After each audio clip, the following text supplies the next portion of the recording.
champions du monde. Mais non, mais c'est fou. Aldrit encore lui dans l'axe, le relèvement d'Antoine Dupont intérieur. Oui, Antoine Dupont, laissé sous les poteaux. Quentin Fillon-Maillet qui arrive pour remporter une 4e médaille en 4 courses. Athlète français le plus médaillé dans les mêmes Jeux Olympiques. Quentin Fillon-Maillet qui banalise l'exceptionnel. Oh le champion, oh l'exploit, c'est incroyable. 23h minuit, c'est l'heure du Campus Sport Club pour parler et vivre au sport ensemble sur Radio Campus.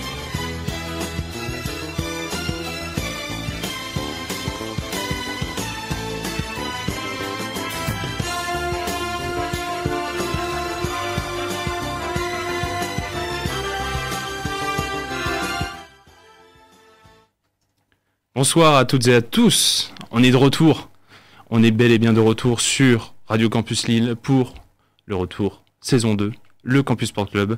Bonsoir à toutes et à tous, campusiens, campusiennes, vous êtes toujours sur Radio Campus 106,6 FM.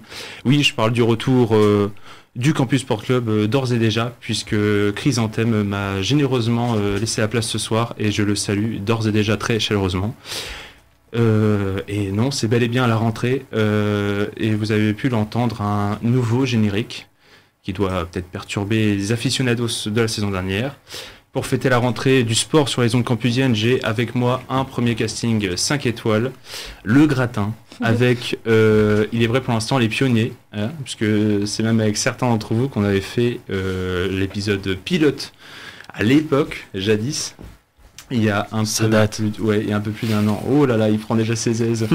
Et bah tout de suite, je présente Hugo Chira qui sera aux commandes pour sa grande première ce soir. Comment ça va, Hugo ? Bonsoir tout le monde, merci beaucoup. Bah écoute, ça va très bien, très content d'être de retour. Avec beaucoup de tolérance ce soir pour. Ah oui, je suis aux manettes de cette émission. Je ne suis pas une nouvelle voix, mais je suis les nouvelles mains. Donc, il va falloir être tolérant. Mais il ne faut pas que j'oublie tous ceux qui nous accompagnent aussi. Cher Hugo, à mes côtés, de part et d'autre, il y a la spécialiste de l'info et des news du CSC, Audrey. Bonsoir, merci de me présenter comme ça. J'ai l'impression que ça te tient à cœur. Donc. C'est vrai, et ça me tenait à cœur encore plus pour la première du soir. Eh ben vas-y, pas de problème. Moi, ça me fait plaisir. Pour notre plus grand bonheur aussi, revenu avec sa voix toujours douce et qui a pris la saucée du soir, la bonne pluie du Schnorr, Sophie, ça va ? Bonsoir à tous, je suis pas habituée franchement à ce temps-là, mais je pense que j'ai encore un an pour m'y faire. Alors au bout d'un an, tu t'y es pas fait ? Franchement, toujours pas, toujours compliqué. Ah, il a fait beau, hein. Il a fait un peu trop beau. Quand même pas, je dirais pas jusque-là, mais bon. Si tu t'y es pas habitué, c'est que t'as pas Faut mis se contenter de peu ici, tu sais. Effectivement. Ouais, ça. Et c'est Agathe qui vient de prendre la parole. Agathe qui sera plus ou moins présente cette première heure. Ouais, je vais regarder la deuxième mi-temps du PSG, je vous avoue. Et ensuite, je reviendrai vous faire un petit débrief. Restez parce que ça va être mouvementé. J'ai beaucoup de choses à dire encore une fois sur cette équipe. On voit tes priorités en tout cas. Oui, j'ai des priorités. Un Oui. sens des priorités qui, franchement, laisse à désirer. Mais bon. C'est notre spécialiste Paris Saint-Germain qui est en place ce soir en duplex du studio lui-même. Donc c'est un dispositif En duplex de MyCanal. c'est un duplex low cost. Ouais, c'est vraiment. Mais comment ça, duplex low cost? Moi, je suis une consultante low cost. Non, les moyens techniques. Les conditions. Ah oui, Non. oui. Toi, tu vois, tu as une qualité exceptionnelle. Ah, merci. Continue de lui donner des louanges tout au long. J'ai plus rien à dire, moi. Merci beaucoup. Oh putain. Présentation faite, je vous annonce donc que pour la rentrée du CSC, nous allons passer 2 heures ensemble. Une première heure que je dirais omnisport. On va traiter un peu de tout, du tennis au basket, en passant sûrement par les sports mécaniques, avant l'arrivée du football pour la seconde heure, entièrement dédiée au football. Et là, Agathe aura la lourde mission de nous passer au crible cette soirée Ligue des Champions, surtout, bien sûr, puisque tu as les yeux rivés dessus, la performance. Ouais. La deuxième mi-temps vient de commencer là entre le PSG et la Juventus. Donc je vous annonce déjà le score de la mi-temps. On est à 2-0. Voyons voir si les Parisiens réussiront à encore faire du mal aux Juventini ou s'ils vont pouvoir se réveiller. C'est à voir dans la deuxième heure. Un peu de suspense. Oui, bien sûr. Qu'on en fasse profiter aussi. Les à peine de retour que je commence à parler déjà trop. Alors, autant parler tous ensemble pour un premier retour sur les résultats de ces derniers jours, qui seront ce soir introduits par Hugo. Hugo, je t'invite à nous lancer un nouveau jingle aussi. Et attention, premier nouveau lancer de jingle. J'ai peur, hein. J'ai l'impression. Vas-y, on tente. Ouh, c'est long. Les méchants. Faut pas oublier sur ton VLC. Ah ouais, c'est vrai. Ah ouais, vas-y. Allez, 3, 2, 1, jingle. Des performances et des moments marquants de la semaine. Tu viens de tuer 2-3 oreilles. C'est pas très grave. Oh, bon, mon cher Hugo, bon, maintenant tu vas pouvoir parler tranquillement. Il y a du sport aux quatre coins du globe ces temps-ci. Mais par quoi as-tu choisi de commencer ta sélection du Écoute, soir? tu m'as demandé de revenir sur la dernière moitié du mois d'août, mais le problème c'est que la dernière fois qu'on s'est vu, en tout cas qu'on s'est écouté, c'était il y a déjà un petit moment. Alors du coup, j'ai voulu commencer par cette seconde moitié du mois d'août qui nous a donné, mine de rien, beaucoup de sport et surtout beaucoup de disciplines dont on parle peu, il faut le dire. Il y avait donc deux championnats européens qui se sont déroulés en simultané dans les deux villes différentes. D'un côté, à Rome, les championnats d'Europe de natation. Dans ces championnats, les Français ont énormément déçu. Au-delà des Alpes, et ils ont terminé 8e avec seulement 3 médailles d'or pour 23 breloques en tout. Les Italiens ont quant à eux terminé loin devant tout le monde avec leurs 24 médailles d'or sur 67 au total. C'est affolant quand on sait que les autres pays avec le plus de médailles sont la Grande-Bretagne et la France avec respectivement 27 et 21 breloques. Autre rendez-vous important, je le disais, de ce mois d'août du côté du vieux continent, les championnats sportifs européens qui se déroulaient donc en simultané à Munich, en Allemagne. C'était la deuxième édition de ces presque JO Made in Europe et donc la dernière échéance pour de nombreux athlètes qui seront à Paris en 2024. La France a terminé 4e au tableau des médailles avec 50 breloques, dont 11 en or et 22 en bronze, faisant des Français les meilleurs 3e d'Europe. Le trio de tête s'est composé sans surprise de l'Allemagne qui a fini avec 26 médailles d'or sur 60 quand même en tout, comme la Grande-Bretagne qui a fini 2e. Il faudrait peut-être fermer la porte. Et la Grande-Bretagne, qui a terminé 2e. Où est-ce que j'en étais dans mon texte? La Grande-Bretagne donc qui a terminé 2e, puisque ces athlètes se sont parés d'or à 24 reprises. C'est l'Italie en outsider très sérieux qui est venu clore ce podium avec des prestations tout à fait honorables. J'ai quand même envie de noter une chose, la France a terminé 3e nation européenne à Tokyo, derrière la Grande-Bretagne et les Pays-Bas, et se classe cette fois-ci 4e de ces championnats d'Europe. Une régression importante à noter tout de même. Aussi, si l'on ajoute les médailles des deux compétitions dont les disciplines rassemblées offrent un panel assez représentatif des disciplines que l'on trouvera à Paris en 2024, on se rend compte que la France a un retard très conséquent qui sera dur à combler. Et pour cause, en cumulé sur les deux compétitions, l'Italie domine largement les débats avec au total sur les deux compétitions 118 médailles dont 38 en or, c'est faramineux, suivi de la Grande-Bretagne avec 87 médailles dont 34 en or, puis l'Allemagne avec 75 médailles dont 32 en or. La France, quant à elle, ne brigue que 14 médailles d'or sur 61 breloques au total, ce qui est quand même au passage un ratio extrêmement faible. Pour retourner sur un autre passage, les Ukrainiens nous passent également devant avec 15 médailles d'or sur les deux compétitions. Dans le détail, 10 à Rome et 5 à Munich. Donc sur 39 médailles au total, les Ukrainiens qui font aussi une belle prestation dans ces jeux. Est-ce qu'on a laissé poliment passer les Ukrainiens devant nous? Non, je ne pense pas. Non. Dans le sport, la politesse en général, c'est le dépassement de soi. La compétition, c'est quelque chose quand même. Je sais pas, je posais ça comme ça, mais non, je nous cherche des excuses. En tout cas, malgré toutes les excuses qu'on peut trouver, ça reste une situation, je trouve, assez inquiétante pour nos athlètes français, à moins de 2 ans des Jeux Olympiques. Eux ne sont pas inquiétants, en revanche, je parle évidemment de nos volleyeurs. Champions olympiques en titre, quelle transition. Champions olympiques en titre, les hommes d'Andrea Gianni, le nouvel entraîneur italien de ces Bleus performants, sont qualifiés pour les quarts de finale de leur Coupe du Monde qu'ils joueront demain face à l'Italie. En grande forme après avoir remporté la Ligue des Nations en juillet, les Français ont à cœur de faire mieux que leur médaille de bronze d'il y a 20 ans. Et c'est tout ce qu'on leur souhaite, d'autant plus que leur parcours, même s'il est tout en maîtrise, n'en est pas moins palpitant. Et d'ailleurs, ils sont parmi les favoris. Et du palpitant, on en retrouve aussi dans l'hémisphère sud, du côté du monde de l'Ovalie, puisque depuis le début du mois d'août se déroule le Rugby Championship, l'équivalent du tournoi destination de l'autre côté de l'équateur. Cette compétition qui oppose la Nouvelle-Zélande, l'Afrique du Sud, l'Australie et l'Argentine nous a habitués à une domination, soit des All Blacks, soit des Springboks, qui ne laissaient rien aux autres pays dans leur duel.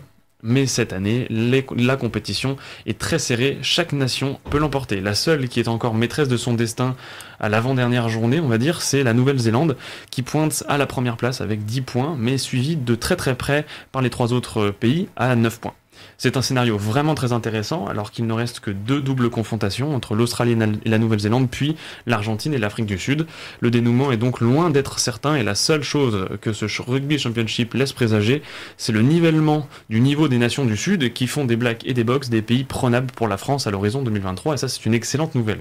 Justement, je vous aurais bien posé la question à presque un an pile poil des débuts de la Coupe du Monde en France de rugby. Si on devait déceler 2-3 favoris, finalement, on mettrait qui, par exemple, avec nos Bleus? Parce que je considère déjà nos Bleus favoris. À part les Box et les Springboks et les Néo-Zélandais, moi je vois personne.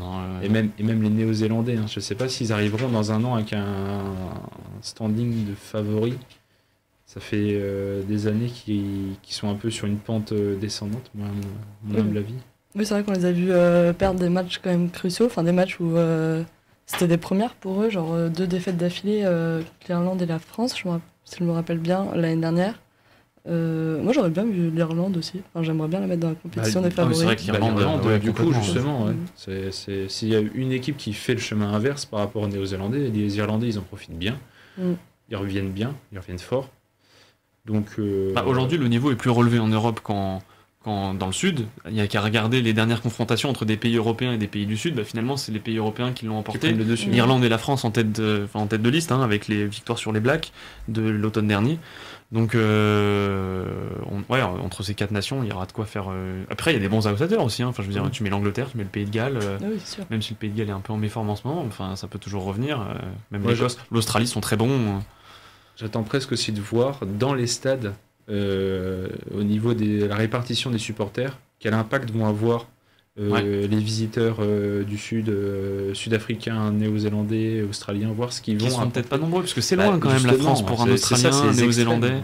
Afrique du Sud, à la rigueur, c'est déjà un peu moins loin, même si ça fait quand même une sacrée trotte, mais de toute façon, ça reste quand même. La Nouvelle-Zélande, il n'y a pas plus. Ouais, c'est pas plus loin. Eux, ils ont peut-être un petit handicap, les Australiens et les Néo-Zélandais.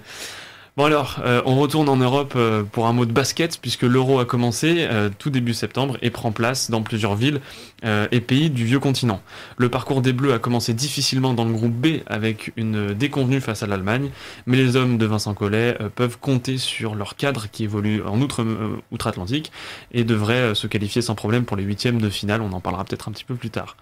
Du côté des sports mécaniques, ma petite rubrique préférée, mon passage préféré de cette chronique, Fabio Quartararo en MotoGP a perdu sa confortable avance et semble un petit peu en deçà des capacités qu'on lui connaît, et pour cause. Le champion du monde en titre n'a pas gagné de course depuis le 19 juin, c'était en Allemagne. Son meilleur résultat sur cette période n'est qu'une 2e place acquise en Autriche, derrière Bagnaia, son rival de l'année dernière et son rival de cette année aussi. L'Italien est donc nouveau dauphin du français, avec 30 points de retard. Quartararo conserve encore une bonne avance, toute relative tout de même. L'avance de Max Verstappen, quant à elle, n'est absolument pas relative, mais bien absolue. Il possède 109 points d'avance au championnat sur Leclerc et son coéquipier Pérez. Autant dire qu'à moins d'un cataclysme complet, il court vers un second titre consécutif, ça va sans dire. Côté course, après la pause estivale, le paddock s'est rendu à Spa avant d'entamer 3 semaines consécutives de Grand Prix, pour mon plus grand bonheur. En Belgique, le Néerlandais a surperformé et surclassé tous les autres pilotes, il y avait aucun débat, aucune discussion, c'était sans appel. Bonjour, au revoir. Supermax s'est envolé de la 14e, il fait partie de la 14e place, il n'a fallu que 12 tours au champion du monde pour se retrouver aux commandes de la course, c'est monstrueux, et après il n'a pas quitté cette place. Le week-end dernier, chez lui, aux Pays-Bas, Supermax a brigué sa 4e victoire consécutive, un record dans sa très très jeune carrière, et sur ces 2 échéances, donc les Ferrari nous ont montré que le mois passé loin des circuits n'a absolument rien changé à la qualité de leur performance, à leur travail bâclé, hasardeux et saupoudré d'une malchance qui oblige la Scuderia à défendre aujourd'hui sa 2e place au championnat constructeur face à des Mercedes qui justement elles sont revenues en force. Les Alpines quant à elles ont réussi à maintenir leur avance face à McLaren et l'ont même creusé. Évidemment, qui dit trêve estivale dit transfert et mouvement dans les baquets, mais cette période a été tellement chaotique qu'elle mériterait, je pense, une chronique à part entière. Petite appel du pied. C'est un petit appel du pied. On est loin, on est distant de 3 mètres, mais là ton pied je le sens déjà. D'autant plus donc que les dossiers ne sont pas encore bouclés et que certains sièges clés restent vides. Ça annonce du sacré pour la fin de saison aussi en Formule 1. Moi j'avais une info concernant la folle remontée de Max Verstappen, j'avais vu un un graphique, je crois, publié par la F1, qui montrait depuis le début de la saison la pire position de départ et la plus haute position établie dans la saison. Et tu vois donc Max Verstappen, c'est la première fois qu'il se retrouve aussi bas, et donc tu vois 14-1, donc tu vois les écarts en fait affichés sur une grille, et t'en as un qui a un écart de 2 à 3 places qui stagne à ce niveau-là. C'est George Russell. Ah oui, tu vois qu'il n'a jamais quitté, il n'a jamais été en dessous de P6, je crois, ou P5. Max P5, minimum P2. Ouais. P2 week-end dernier. C'est d'une régularité, lui, cette saison. Ouais, l'avantage, c'est que pas de pépins, pas trop d'abandon. Donc, en dehors de ses abandons, évidemment. Oui, bien sûr. Non, en parlant en fin de course, ouais. Donc, mais c'est monstrueux. Et puis Max Verstappen, autre record, c'est la première fois de l'histoire qu'un pilote s'élance 2 fois de la 10e place minimum et gagne la course d'affilée. 2 courses d'affilée où le pilote se part de la 10e place ou plus et gagne. C'est juste monstrueux. Ça montre à quel point vraiment c'est jamais arrivé dans l'histoire que déjà un mec qui part au-dessus de la 10e place ou 10e place minimum et qui remporte la course, tout le monde n'est pas capable de le faire et ça n'a pas été souvent fait dans l'histoire. Mais là, le mec, il l'a fait 2 fois. Donc, respect. Respect à lui. Merci Hugo. Merci. C'était sympa les filles pour ce retour des résultats. On va juger et noter Hugo hein, maintenant. C'est son heure. Hein. C'est 2 heures. Le pauvre. Il a signé avec nous. C'est vraiment le pire moment pour attaquer la régie. Pas de problème. Et tiens, tu vois, je fais exprès de remuer un petit peu pour que tu te prépares, mon cher Hugo, puisque il est temps de marquer une première petite pause hein, avant de poursuivre avec les news dégotées par Audrey. Ton heure viendra. Ton heure va venir très vite. Petite pause musicale donc. Pour ce premier son et pour les suivants, je suis allé piocher dans les morceaux connus des joueurs de FIFA. Je me suis amusé, j'ai repris les sons populaires du jeu, de la licence, qui maintenant a changé, hein, qui est EA Sports. Attention, ils ont perdu le nom FIFA à cause de la FIFA, certainement. Et je vous propose de commencer d'abord par Walk de Quabs, présent dans FIFA 15 pour les connaisseurs. Et nous on se retrouve juste après, à tout de suite.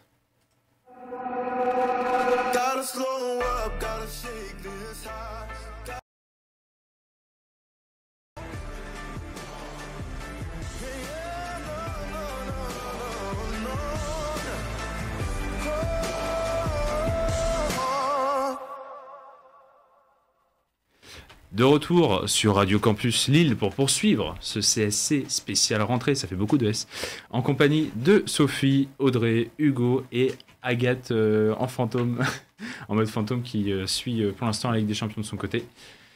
Bon, je vous l'avais annoncé. Ah, c'est bon, t'es revenu. Merci Agathe. J'ai voulu la censurer. Vous êtes rassuré?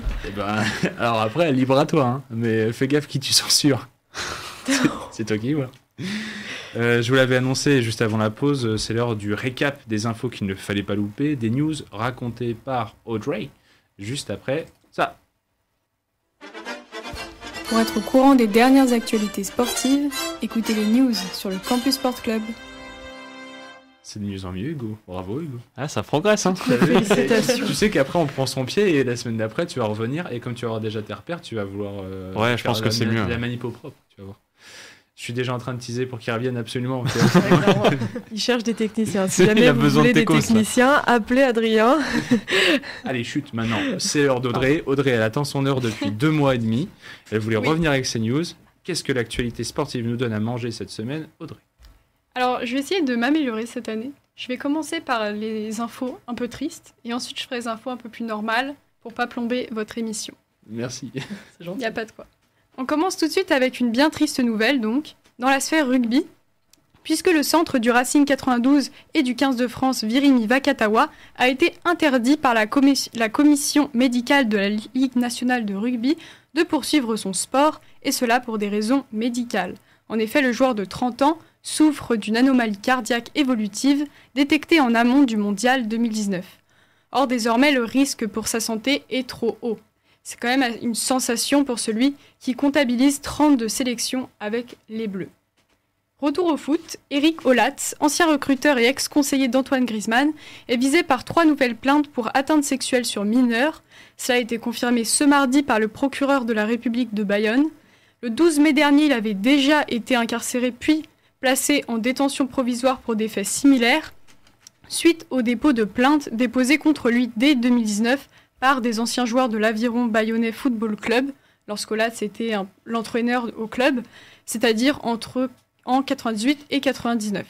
Pourtant, il continue de nier les faits. Le parquet a demandé qu'il reste en détention, mais le dernier mot reviendra à un juge des libertés ce jeudi. Toujours dans la planète foot, tout le milieu international français Paul Pogba est mis sous le feu des projecteurs depuis quelques jours. Alors pas ceux du stade, car il ne joue plus depuis plus d'un mois. Hier, il a pris la décision de se faire opérer du ménisque externe après quelques hésitations. En fait, il a repris l'entraînement le week-end dernier, sans succès, et parce que la douleur a fait son retour, le forçant à passer sur la table d'opération. Celle-ci s'est apparemment très bien passée, et elle ne condamne peut-être pas sa participation à la Coupe du Monde cet hiver. Malgré tout, si le délai de rééducation est annoncé à 6 semaines minimum, son entraîneur à la Juventus, Massimiliano Allegri, est bien moins optimiste. Il n'attend pas son joueur avant janvier. Et la puis, blessure... Ouais, pardon, vas-y. Non, vas-y. Non, puis en fait, même, il a dit, d'une certaine manière, il a dit, je m'en fiche qu'il joue ou non la Coupe du Monde. Hein. Oui, ouais. Et quant à la Coupe du Monde, même s'il est en état, il sera en état de rejouer début novembre avec les délais, est-ce qu'il serait quand même, malgré tout, sélectionné sans avoir eu aucun temps de jeu? Ouais. En fait, c'est vraiment le problème avec la blessure de Pogba, c'est qu'il avait fait toute une préparation physique justement pour l'éviter, et voilà, il se retrouve finalement se Il a faire opérer. repoussé l'opération qui finalement arrive maintenant. Finalement arrive maintenant. En fait, il avait fait tout un truc à la Juve avec des trucs de piscine, etc., pour pas se faire opérer. Au final, il décide de faire ça, et donc quand Allegri dit je le reverrai qu'en janvier, c'est parce que lui, il estime que soit il va à la Coupe du Monde, ce qui est très peu probable, et du coup il le retrouve à la fin de la Coupe du Monde, soit il y va pas et il sera pas prêt de toute façon pour revenir à la Juve. Donc c'est un peu compliqué là pour Pogba en ce moment, il se prend un peu tout dans la tronche. Oui, parce que de toute façon, il serait pour disputer 1 ou 2 matchs début novembre maximum, donc c'est ça. C'est pas forcément très utile. Et donc c'est un point d'interrogation de plus au sujet du joueur qui est également au cœur d'une affaire d'extorsion dont il aurait été la victime. Alors on va pas revenir sur toute l'affaire, mais son frère Mathias l'avait notamment accusé d'avoir fait appel à un marabout afin de jeter un sort sur Kylian Mbappé. Alors selon France Info, qui a eu de nouvelles informations, Paul Pogba affirme que son frère aurait dit ça sous la menace de ses racketteurs, bien qu'il reconnaisse avoir en effet eu recours au service d'un marabout, mais ce pour une association humanitaire. Et on termine avec la petite polémique de la semaine. Si je vous dis char à voile, on pense désormais à la petite déclaration de Christophe Galtier qui est assez mal passée. Alors retour la veille, lorsque le directeur de TGV Intercité Alain Krakowicz propose au PSG via Twitter une offre TGV adaptée pour les besoins du club. Cette offre, elle intervient dans le contexte de la rencontre entre Paris et Nantes, un déplacement qui se fait en 2 heures de train. En conférence de presse, Christophe Galtier, l'entraîneur du PSG, a répondu à cette proposition à laquelle Kylian Mbappé, à ses côtés, a éclaté de rire et Galtier a déclaré ironiquement, je cite, « On a parlé avec la société qui organise nos déplacements, on est en train de voir si on ne peut pas se déplacer en char à voile. » Il n'en fallait pas moins pour déclencher une vague de critiques sur les réseaux sociaux, et notamment de la maire de Paris, Anne Hidalgo, ou encore de la ministre des Jeux Olympiques et Paralympiques, Amélie Oudéa-Castéra. Alors dans un contexte de réchauffement climatique déjà, et aussi des besoins de sobriété énergétique avec les risques de pénurie cet hiver, que penser de cette déclaration qui peut paraître quand même un peu maladroite? C'est en fait déjà la question comment elle l'aurait amené en conférence de presse, tu vois, c'est tout un long processus pour à la fin dire bon bah du coup ça vous dit pas de prendre l'option TGV, et tu vois déjà Mbappé qui sait que Galtier il va devoir se dépêtrer de ça. Et il le regarde, et je pense que le rire, il est vraiment nerveux plutôt de voir comment il va réagir son entraîneur. C'est pas je pense pas que c'est la moquerie d'abord. Je pense que Mbappé, il fixe du regard Galtier, il le regarde longtemps, et il a un grand sourire, et ils ont un rire nerveux entre eux, en mode, bon, maintenant, c'est toi qui te débrouilles, va argumenter là-dessus. Et Galtier, il préfère botter en touche, mais le char à voile, malheureusement, ça pardonne pas. Moi, je me mets à la place d'un supporter du PSG, je me dis, putain, la complicité entre Galtier et Mbappé, c'est génial, quoi, tu vois, mais à part ça, je vois rien de positif. Non. Franchement, rien de positif. Oui, puis en Angleterre, pas mal de joueurs sont amenés à aussi utiliser le train, souvent, donc c'est quand même pas une question qui est complètement... À Liverpool, s'ils sont mis. Hein. Là, l'exemple le plus récent, du moins, qui a fait parler, c'est Liverpool. Oui. Après, on n'a peut-être pas les mêmes infrastructures, et je peux comprendre que ça soit compliqué pour une équipe telle que le PSG de se déplacer en train. Surtout, ça veut dire amener à la gare, donc que ce soit Gare du Nord, n'importe quelle gare, on imagine le nombre de supporters qui vont les suivre. Enfin, je peux voir tout le côté pour aller à l'aéroport, c'est pareil. Ouais, puis surtout, non, en fait... jet privé, c'est plus discret, quand même. Non, mais pour y aller. pour aller Une gare, c'est quand même, du Parc plus des public. Princes, on va dire, ou du Camp des Loges jusqu'à Oui, mais là, ils sont la dans gare un ou bus. jusqu'à Mais l'aéroport. arriver à la gare, ils ont besoin quand même d'un nombre de gardes du corps. Enfin, je comprends d'un côté. Ouais, moi aussi, je suis d'accord avec toi. En fait, l'histoire, c'est que quand tu es dans une gare, tu es dans un endroit où les supporters sont déjà présents, où il y a déjà des gens. Tu vois, par exemple, quand ils partent en jet, ils partent du Bourget. C'est un aéroport qui est pas très très grand. excentré. Tu vois, et les gens n'y sont pas de base. C'est pour ça que. T'auras pas le même mouvement de foule. Voilà, c'est ça.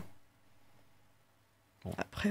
Oui, puis aussi, il faudrait faire. Si Mbappé était à la gare Montparnasse, c'est-à-dire qu'il faudrait faire venir des dizaines et des dizaines de CRS C'est ça. pour éviter. Et au final, ça a montré que le bilan carbone de faire venir plein de CRS et de prendre l'avion comme d'habitude, il n'était pas si éloigné. Ouais, c'est le problème, c'est qu'une fois en gare, la sécurité et la structure ne permet pas non plus. Après, la polémique, elle est pas là. La polémique, elle est pas dans Ouais, je suis le d'accord. non, on veut pas prendre de train. Non. Elle est dans la réponse. C'est ça, c'est la Oui, réponse, oui, c'est la oui, forme en c'est fait. sûr. Il aurait pu vraiment C'est ça. argumenter. Sachant qu'en plus, il pourrait très bien dire, et il a commencé par le dire, mais c'est la fin qui lui échappe un peu. C'est-à-dire qu'il commence à dire, on a une société d'organisation, etc. On commence à gérer, enfin, on se pose la question, et en fait, la fin de sa phrase, c'est pour le char à voile. Bah non, en fait, tu dis pas ça. T'es quand même entraîneur du Paris Saint-Germain. Alors oui, t'es pas en charge, t'es pas en gestion de ça. C'est absolument pas ton rôle, ça c'est sûr. Et tout le monde est au courant. Le journaliste qui pose la question, toi, ta direction, et les mecs qui écoutent la conf de presse. Mais par contre, c'est à toi qui est posé la question, et donc c'est un peu à toi de t'en démerder.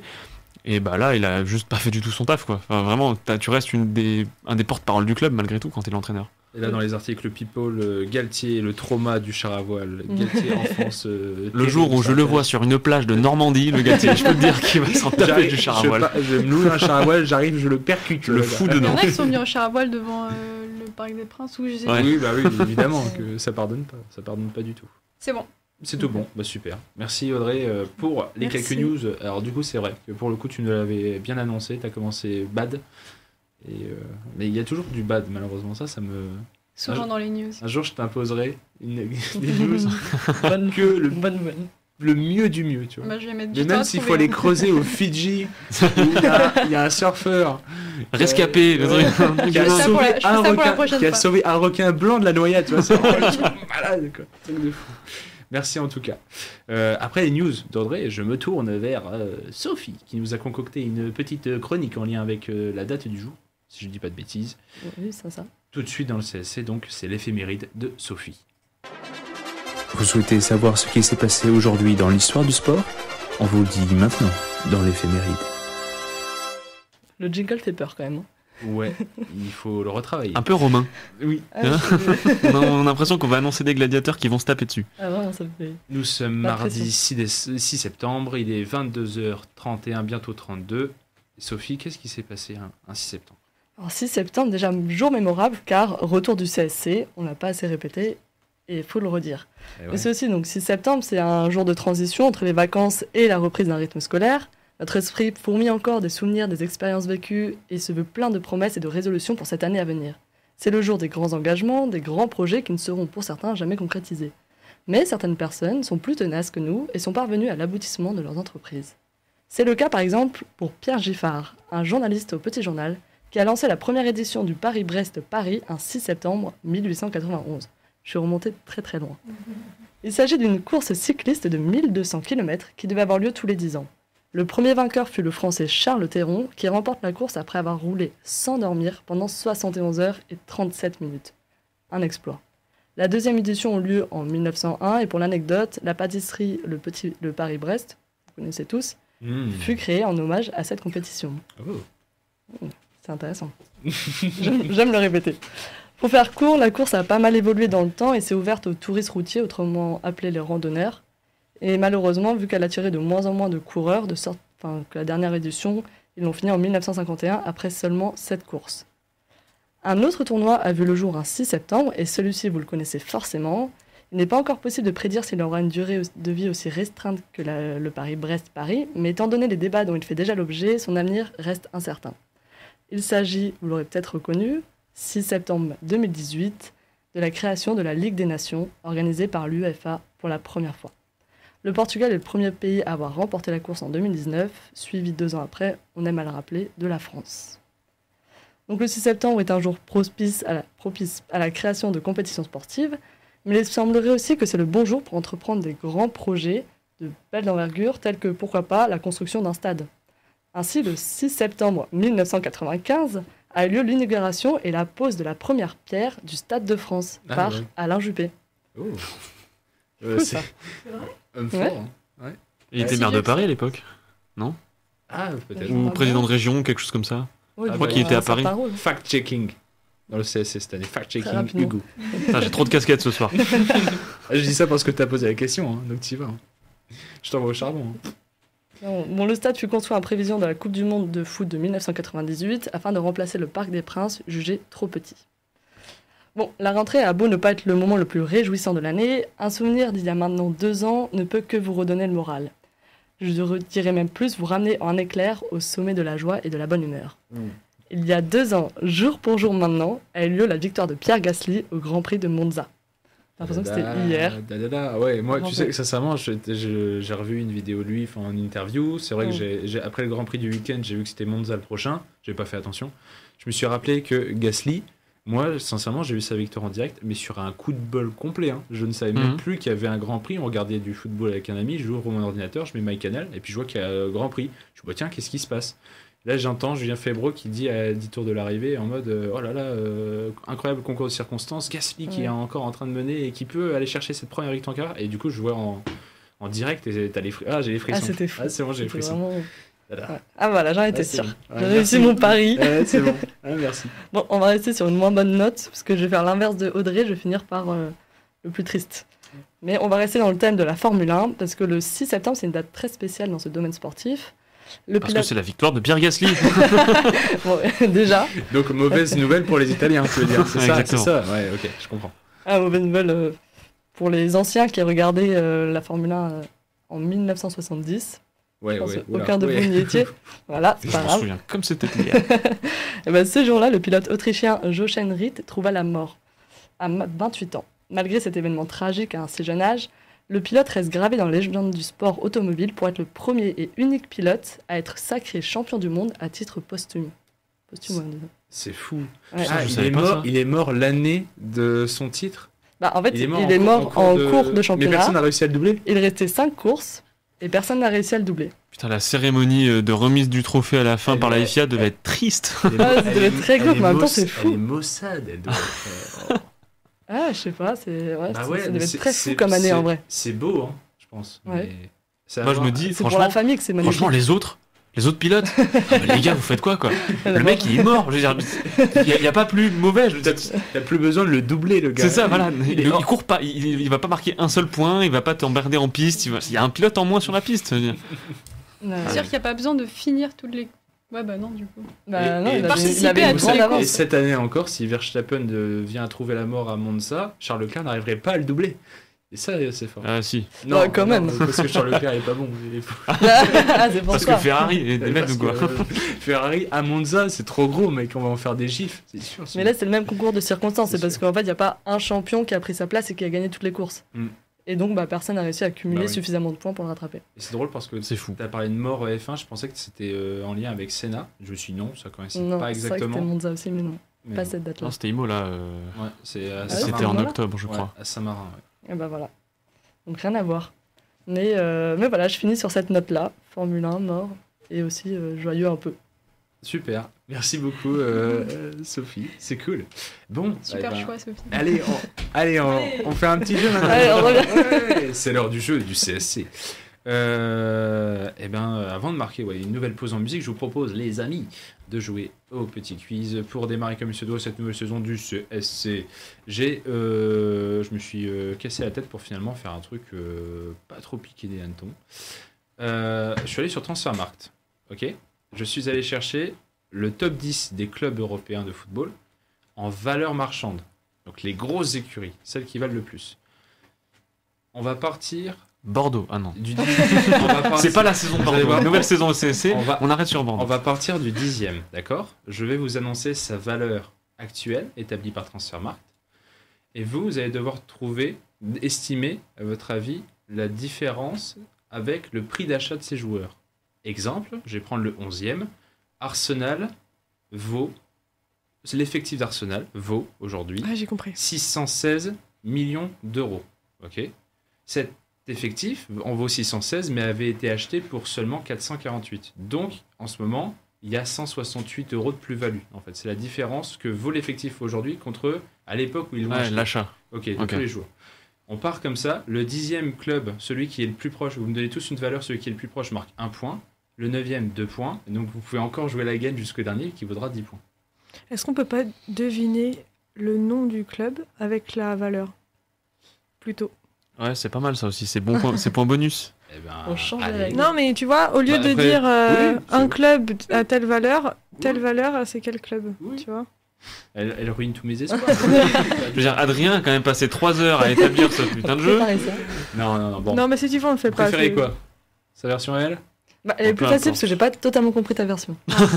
Les deux sont difficiles, mais n'importe. Ok, bon, alors, pourquoi pas. Donc, 10e club de ce top 10. Il faut des Club, indices, par Tu veux pas mettre un jingle?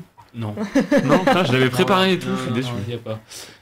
Club qui vaut aujourd'hui 650 millions d'euros, mais acheté pour 450 millions. Soit 200 millions de bénéfices à l'heure actuelle. C'est vrai, t'as raison, Agathe, c'est facile. Bah ouais. On t'écoute. Plutôt que de Ok. dire, bah c'est 200. Premier qui a un club. Alors par contre, C'est dur. Est-ce que tu Ouais. pourrais pas nous donner des indices, genre alors c'est que les 5 grands championnats. Et à la Ouais. limite, à chaque fois, je vous donne le championnat. Ok. Vas-y, Ok. Liga. Barcelone. la Real, Non.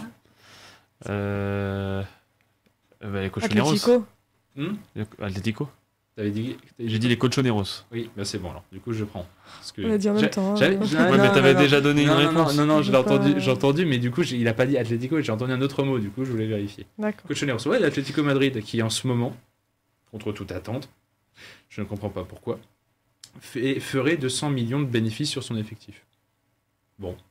Alors, C'est vrai que j'ai du mal à le. Bon, je sais pas où, mais sûrement les jeunes. Le 9e club, effectif de 657 millions en ce moment, acheté pour seulement 370 millions, soit plus de 280 millions pour l'instant de C'est énorme. plus-value. Et il est de Première Ligue. Manchester United. Non. Non. Chelsea. Non. Tottenham. Oui. J'allais dire ça. Ouais, c'était dans l'autre. C'était dans l'autre. Sophie, j'ai vu ses yeux faire. J'étais en mode, est-ce que je le dis ou pas cherche. Alors, attends. En vrai, c'est logique parce qu'ils ont des joueurs qu'ils ont acheté très peu cher et il y a Ouais, longtemps, notamment premier. Son. Ah oui, non mais là en fait on Harry fait Kane le et classement des meilleures plus-values là. Ouais, C'est ça, c'est en bien. fait. Non, pas simplement forcément. par Tu vas terminer sur un PSG à genre une valeur à 600. Ah d'accord, c'est à le classement 900, des valeurs. C'est classé par la valeur totale de D'accord. l'effectif. Par exemple, le 8e, son effectif vaut 750 millions à l'heure actuelle, mais a été acheté pour 760. Du coup, eux, ils sont Ils ont déficitaires de dégraissé. 10 Déficit. millions. Ouais. Déficit. Oh là là. Et il est Ok. anglais. Newcastle, Non, West Ham, non. Crystal Ça va, Palace. c'est bon, tu vois. Elle va tous les dire là. Alors, nouvelle Aucune règle. réflexion. Dès que vous faites une proposition, c'est out. Attention, nouvelle règle. À Chelsea. Sauf quand les 4... Non. Sauf quand les 4 auront dit une proposition. T'as entendu mes 3 propositions? Oui. T'es loin. Un club déficitaire de Première Ligue qui vaut 750 millions quand même. Il n'y a pas des milliers. Hein. T'as dit lesquels, Agathe? West Ham, Je sais machin. plus. Liverpool. United. Non. Non, t'as dit United? J'ai dit Crystal Palace, West Ham, United. Ah bon, si c'est pas United, du coup, moi je pense Non, que t'as ça. dit West Ham. Non, j'ai dit Newcastle. T'as dit Newcastle, West Ham et... Crystal Palace. Eh ben, du coup, je vais dire United. Voilà, c'est United. Voilà. Ça me semblait trop bizarre parce que United, ouais, ils ont bah, acheté des joueurs super chers et ils sont nuls. Mais- Je pense que genre Rashford, bah lui il vaut rien, mais à la base il devait valoir 150 millions. Greenwood il valait 150 millions. Maintenant Non, c'est mais galère. des joueurs comme Maguire qu'ils ont Mais acheté oui, 50 Maguire, millions. Anthony, ils achètent des Même mecs à là, 100, ils 200 achètent, millions. ils achètent trop cher, ils achètent trop cher. Même Ronaldo, ils l'ont acheté super cher. Hein. 60, je sais plus combien ils ont mis pour Casemiro là, 65, un truc comme En ça. Varane 7, aussi, c'était en cher. 7, un club qui vaut contre toute attente 780 millions de valeur et des joueurs qui n'ont été achetés que pour 450 millions. Je vous parle d'une plus-value de 330 millions. C'est énorme. Et c'est quel championnat? Espagnol. Dans Real Madrid. Non, Villarreal. non, Barcelone. ouais. Mais non. Bah si, c'est parce que les joueurs de Barcelone, ils produisent chez eux et ils revendent à 40, 50, 60 millions leurs jeunes. Du coup, bah, un jeune qui vient de ton centre de formation, il n'a pas de valeur d'achat. Pour un club qui est dans des soucis financiers jusqu'au cou, c'est pas mal. C'est pas mal. En 6, C'était le 14e levier. d'une valeur de 786 millions, des joueurs achetés pour 573 millions au total. Ça fait plus de 213 millions à se mettre dans la poche. Et on est dans le même pays. Le Real Madrid. À force de proposer à chaque On fois. avait fait les 3 gros, c'est bon. Alors pour l'instant, on est sur Hugo, Audrey, Hugo, Audrey, Hugo. Ah, ça compte Hein? Ah, j'avais pas compris. Il y Bah, avait c'est des un points, jeu. carrément. Il y a vraiment des points. Bah oui. Par contre, il n'y a rien à gagner. Il arrête. Ça va alors. Si, la place à la régie. À la la régie. semaine prochaine. J'arrête de jouer, du coup. Ouais, arrête, parce que ça va faire comme l'allemand Rhin, c'est là. Hein. Ils vont pas réussir à le passer. C'est mort. Hein. Tu peux mourir, hein, vas-y. En 5. Du coup, vous découvrez les classements au fur et à mesure. 5. D'une valeur de 800 millions aujourd'hui. Des joueurs achetés pour 694 millions. Ça fait un peu plus de 100 millions de bénéfices. Et on est en Angleterre. City. Non. Chelsea. Oui. Bon là là, attention, il se démarque, le grand. 4e club, d'une valeur, là on monte un poil plus, on est sur du 846 millions de valeur, acheté pour seulement 446 millions, plus 400 millions de valeur. Colossal. Allemagne. Bah ça c'est le Bayern. Dortmund, Non, c'est le Bayern, parce C'est que le le Bayern Bayern. en fait ils ont des joueurs qu'ils achètent très peu cher, qu'ils arrivent à garder. mais tu sais, moi je suis sur les hyper bien. plus-values. Je réfléchis pas à la valeur. Moi je suis sur la plus-value là. Là on Ah est non, sur faut les clubs regarder qui les ont le valeurs. plus gros effectif je- au fur et à mesure et on va vers le top 1. Le club qui a la Bah valeur oui, la bien plus grosse. sûr. Mais ouais. Mais attends, moi j'ai rien dans le C'est Là, pour ça que je gagne. Normalement, normalement, avec, si vous avez retenu, je vous donne plus le championnat pour le top 3. Normalement, c'est vous qui essayez de préchoter. Le Bah, le top troisième, 3, on connaît déjà les clubs normalement. À peu près, bah, moi j'ai 3 clubs le en top tête. 3, Bah ouais. un club qui vaut 883 millions pour un effectif acheté 663, ça fait 220 millions de bénéfices. Qui est-ce? Liverpool. Oui. J'hésitais à le dire, je voulais dire je lance quelqu'un avant. Le gars qui arrive de nulle part qui prend ses 8 Bah, poteaux, j'ai les deux autres, hein. On peut lui passer devant. J'ai les deux Ouais, les autres. deux hein. autres ça va être au. City deuxième, PSG premier. Ouais, voilà. Et ben, du coup, attends, on va voir. Oui, c'est ça, je te le dis. Non. À tour de rôle, je vous annonce le deuxième et vous faites vos pronostics. Et du coup, je donne des points à ceux qui ont la bonne config, ok, entre Paris et City. City, Le pardon. On peut deuxième, faire un rappel des scores? non. Non. Paris Quoi Non, mais Paris premier et City et deuxième. City, d'accord? Ouais. Je vous dis pas dans l'ordre. Le deuxième vaut 912 millions de valeur et le premier vaut un peu plus d'1 milliard. Ouais. 1 milliard 0. Ah non, Saint-Germain. c'est Paris le premier. Ah non, je veux pas les Mais valeurs, je veux les montants moi. Le deuxième a acheté son effectif pour 745 millions, tandis que le premier a acheté son effectif pour 993 Oui, Ouais, millions. voilà, oui, ouais, non, mais je pense que là. Quel est l'ordre? Bah, Paris, City. Paris City. Paris City. Paris City. Moi, je dis le contraire pour faire différent. City Paris. Moi, je veux des points, je dis Paris City. Bah, c'est Audrey qui prend. Ah Non, merde. c'est Audrey qui prend. Sérieux? En Mais fait, ouais. c'était sûr, Ah ouais, c'est Audrey qui prend. t'as dit Paris, après t'as dit City. Et c'est ce que c'est le deuxième. Oh, trop réfléchi. Ah, mais c'est bon. Eh, vous avez pas l'image, cher auditeur, mais ça paraissait évident. Malgré tout, qu'est-ce Alors que attends, tu mais peux par contre, moi j'arrive pas à comprendre comment ça se fait que le Paris Saint-Germain soit deuxième, parce que l'écart entre les deux est quand même Mais monstrueux non, dans les Paris sont achats. premiers. dire Non, City est premier. City Quoi est le club qui a la valeur d'effectif pour l'instant, de valeur la plus élevée. Oui, par C'est la contre, seule dans les qui a achats. 1 milliard. Moi, ce qui Ouais, m'intéresse, c'est ouais, les ouais. achats. Ils ont acheté leurs joueurs pour 993 millions, c'est-à-dire Et- qu'ils ne font que 48 à 50 millions de Et le différence. Paris Saint-Germain, c'est combien? C'est plus 166 pour l'instant. Non, mais c'est ont combien acheté d'achats? 700. Ils ont D'achat acheté 745. Sachant que dans les 745, tu prends 400 pour Mbappé Neymar. Ouais, mais ça, ils ont acheté 745 millions. Alors c'est vrai que oui, pour le coup, il y a 400 millions pour deux joueurs. Mais j'arrive pas à trouver les 900 millions de City. Les 900 millions d'achats. Ouais. Mais tu Bah, mets 50, Haaland, tu mets déjà, 50 Haaland. millions. Ouais, à l'an de 60. Tu prends un effectif Plus. titulaire. Tu prends un 11 titulaire. Tu mets 50 millions sur chaque joueur. Ça Grealish, fait 500. Ça fait 100 500. Je crois qu'en fait, je suis pas assez renseigné sur les transferts de Grealish. City. Bah ouais. 100 millions, Grealish. 100 millions, mais non, mais laisse, ça monte laisse vite, hein. tomber. À l'époque, même Mangala, il nous achetait à Porto, ou je ne sais où, 65 millions. Ils sont... Mais oui, mais là, Ils sont il est margeaux. plus là, il compte plus dans le. Mais non, mais je veux dire, Oui, mais c'est un titre mais d'exemple. City a toujours Ah oui, acheté c'est un titre des d'exemple. joueurs à 40-50 millions. Un joueur qui vaut moins de 40 millions, pour eux, c'est pas un joueur de leur effectif. Ils méritent pas. United font l'inverse. Ils prennent trop cher alors qu'ils ne vaut pas du tout. Donc, c'est le seul club. C'est vrai, ça. C'est le seul club négatif. C'est une United. belle analyse. C'est vrai que mais alors c'est vraiment pas du tout surprenant par contre, à part que United soit le seul club négatif. Oui, bah non, à l'heure actuelle des choses, non, c'est sûr. Du coup, le top 10, ça vous donne dans l'ordre City, Paris, Liverpool, Bayern, Chelsea, Real, Barça, United, Tottenham, Atlético Madrid. Voilà. Et pour clôturer le top 10, c'est Arsenal, l'Inter, l'AC Milan. Et même Aston Villa est devant en valeur d'effectif la Juventus de Turin. Et est-ce que tu as le deuxième club français de la et son rang?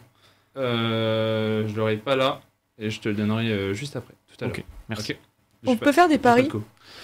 Bon. Moi je dirais Marseille. En valeur aujourd'hui? Actuelle, ouais. En valeur actuelle, actuelle. Moi je dirais Marseille. Peut-être même Nice. Je sais pas.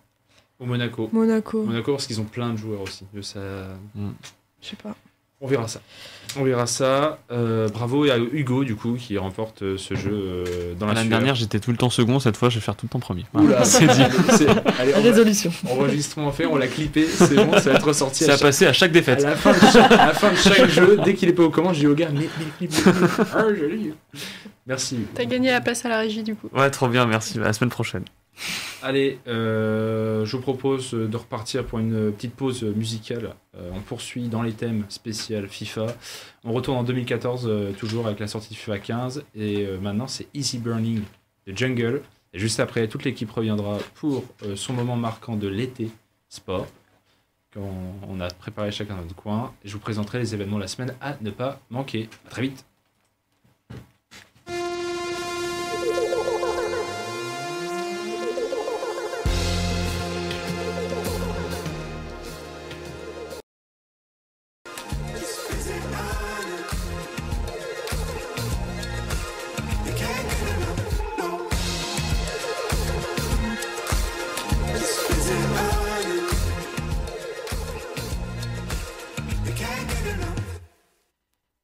De retour pour la suite du Campus Sport Club. On arrive à la fin, on approche de la fin de cette première heure, donc de cette rentrée du CSC, toujours en compagnie de Hugo, Audrey, Sophie et Agathe, dans l'attente de la toute fin des premiers matchs de la Ligue des Champions. Je vous propose pour l'instant le premier, un petit tour de table rapide. On va faire un peu plus concis que prévu sur notre moment marquant, si on veut, ou notre souvenir de cet été 2022 niveau sport, puisque le CSC était en vacances. Qui veut proposer son petit moment nostalgique? Ou je me lance? Vas-y, lance-toi. Ouais, je me lance. Alors moi, j'en ai deux. Enfin, j'en ai mis deux au cas où. Mon événement à moi, pour l'avoir vraiment suivi assidûment et en direct, c'était la 11e étape du Tour de France. On avait Pogačar, rappelez-vous Tadej Pogačar, qui était en jaune et qui se retrouve dans la 11e étape, donc qui a pour arriver le col du Granon. Un Pogačar sur un immense tronçon, seul, entouré des trois pires mecs qu'il pouvait avoir dans sa roue, à savoir Geraint Thomas, Primož Roglič et Jonas Vingegaard. Et cet après-midi-là, qui est sûrement l'une des plus belles étapes de ce Tour de France, si on éclipse Wout van Aert qui a aussi fait briller ce tour-là, cette étape-là, pour ce qui est du classement général, c'est l'étape des attaques, où Pogačar il a sué toutes les 10 minutes, et au final craquer dans cette ascension, voir Vingegaard partir devant, partir au loin, et finalement ne jamais pouvoir le rattraper au classement général. Donc pour moi, c'était un des moments forts, parce que une étape pareille, je trouve qu'il n'a pas eu tous les ans, du moins. Je suis totalement d'accord. Je parle vraiment d'un maillot jaune attaqué, vraiment dans ce sens-là. Ouais, je suis totalement d'accord, parce que ça fait tellement d'années qu'on suit le Tour. Déjà, tous les années 2010 avec la Sky, c'était vraiment... le maillot jaune n'était jamais attaqué, une équipe contrôle la course jusqu'à l'arrivée. À la limite, il se passe quelque chose à 2 km de l'arrivée pour le vainqueur d'étape. Là, vraiment, on a l'impression de voir les classiques du début d'année qui ont changé ces quelques dernières années, mais on les voit maintenant sur le Tour. Il y a énormément d'attaques, il n'y a rien qui est fait. Et moi, vraiment, je suis très admirative de Pogačar sur ce Tour de France. Il n'a rien lâché jusqu'au bout, il a fait du cyclisme, je trouve, parfait. Il a complètement cassé les codes, et je pense que c'est aussi grâce à lui qu'on a des tours comme ça. Bien sûr, sans enlever la performance collective de la Jumbo-Visma, mais je pense que vraiment... rien que le symbole de le voir à Paris attaquer sur les champs, c'est un truc... Tu sens que le gars... jusqu'au bout, il y va. Voilà. Et même le passage des Pyrénées, pour moi, était aussi assez... vraiment, tout le Tour, même le contre-la-montre la veille à Paris, où Vingegaard a failli tout perdre. Quand ils se sont serrés la main là dans la descente. Ouais, incroyable, c'est cette double chute, chacun, enfin presque chute voilà. du coup. Mais même là, sur le contre-la-montre aussi, Vingegaard il se fait peur pour rien. Et à la 20e étape, donc c'est bon. Il y a eu des rebondissements tous les jours. Donc ouais, je pense vraiment que c'était un des plus beaux tours qu'on a eu depuis le 21e siècle. Sortie de Covid. Parce qu'en plus, si on y pense, les meilleurs tours qu'on a vécu, c'est parce qu'il y avait eu des performances françaises qui étaient très belles. Le Tour 2019, Tour 2011 à la limite. En vrai, je suis pas d'accord parce que quand il y avait Froome, Bardet il attaquait, Froome il se faisait attaquer. Et oui, la Sky c'est vrai, mais c'est vrai que là, nous, du moins, ce qu'elle veut peut-être insinuer, c'est ce qu'on retient des précédents tours au niveau de l'engouement français. Voilà, c'était les attaques de Bardet, de vraiment Pinot. sur nos tricolores. Là, cette année, on a même délaissé nos tricolores. Ils ont gagné qu'à la 19e étape. Ouais. Je crois. Christophe Laporte. Qui a gagné. Et donc, ouais. Donc, toi, c'est peut-être le tour ou tu avais un petit autre chose? Non, c'était vraiment mon tour, mon moment marquant. Ouais, et l'intégralité du tour. L'intégralité. À part le début, je trouve au Danemark, ouais. ça a mis du temps à se lancer. Ouais. Si, il y avait la ferveur populaire des Danois qui était vraiment chouette. Ah, au niveau sportif, de la course, c'était quand même assez poussif au début. Les étapes de plage, on a l'impression de voir un tour un peu classique. Et puis finalement, tout s'est décanté quand oui, il y a Van Aert qui a perdu son maillot jaune. On pensait qu'il aurait pu l'emmener beaucoup plus loin et faire un truc un peu à la Philippe de 2019. Mais finalement, il l'a perdu ensuite. De toute manière, depuis la planche des belles filles, ensuite. Dans cette Jumbo-Visma, ils étaient 3 à pouvoir porter un maillot jaune. Ouais, il y avait un collectif. Ce qui est aussi rarissime. Qui était très mal parti dans ce tour d'ailleurs. Ouais. Et puis qui s'est vraiment très bien rattrapé. Yep. Hugo, toi qui as pris la parole, t'avais un. Eh ben moi, mon événement de l'été, en y réfléchissant, grâce à Internet surtout, il est finalement très tardif. C'est l'UTMB. Parce que en fait c'est des grands moi je suis très fier. Redonne parce que tu donnes les initiales peut-être. L'Ultra Trail du Mont Blanc, voilà. qui est en fait une course de 170 km sur 2 jours avec plus de 10 000 mètres de dénivelé positif. Et moi je suis très ferveur de ce genre de truc là où en fait les gens qui y participent sont juste des timbrés pas finis et qui réussissent l'exploit surhumain de terminer au moins cette course. Enfin moi je trouve que c'est monstrueux. Je connais d'ailleurs des gens qui l'ont terminé. Ils sont bizarres. Et non, franchement, alors cette année. C'est mon père.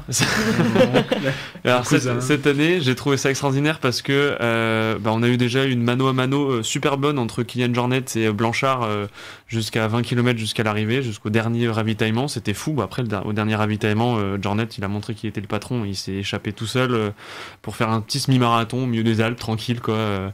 Et il a déposé Blanchard. Et il est le premier, enfin, ils sont les deux premiers, du coup, à être passés sous la barre des 20 heures.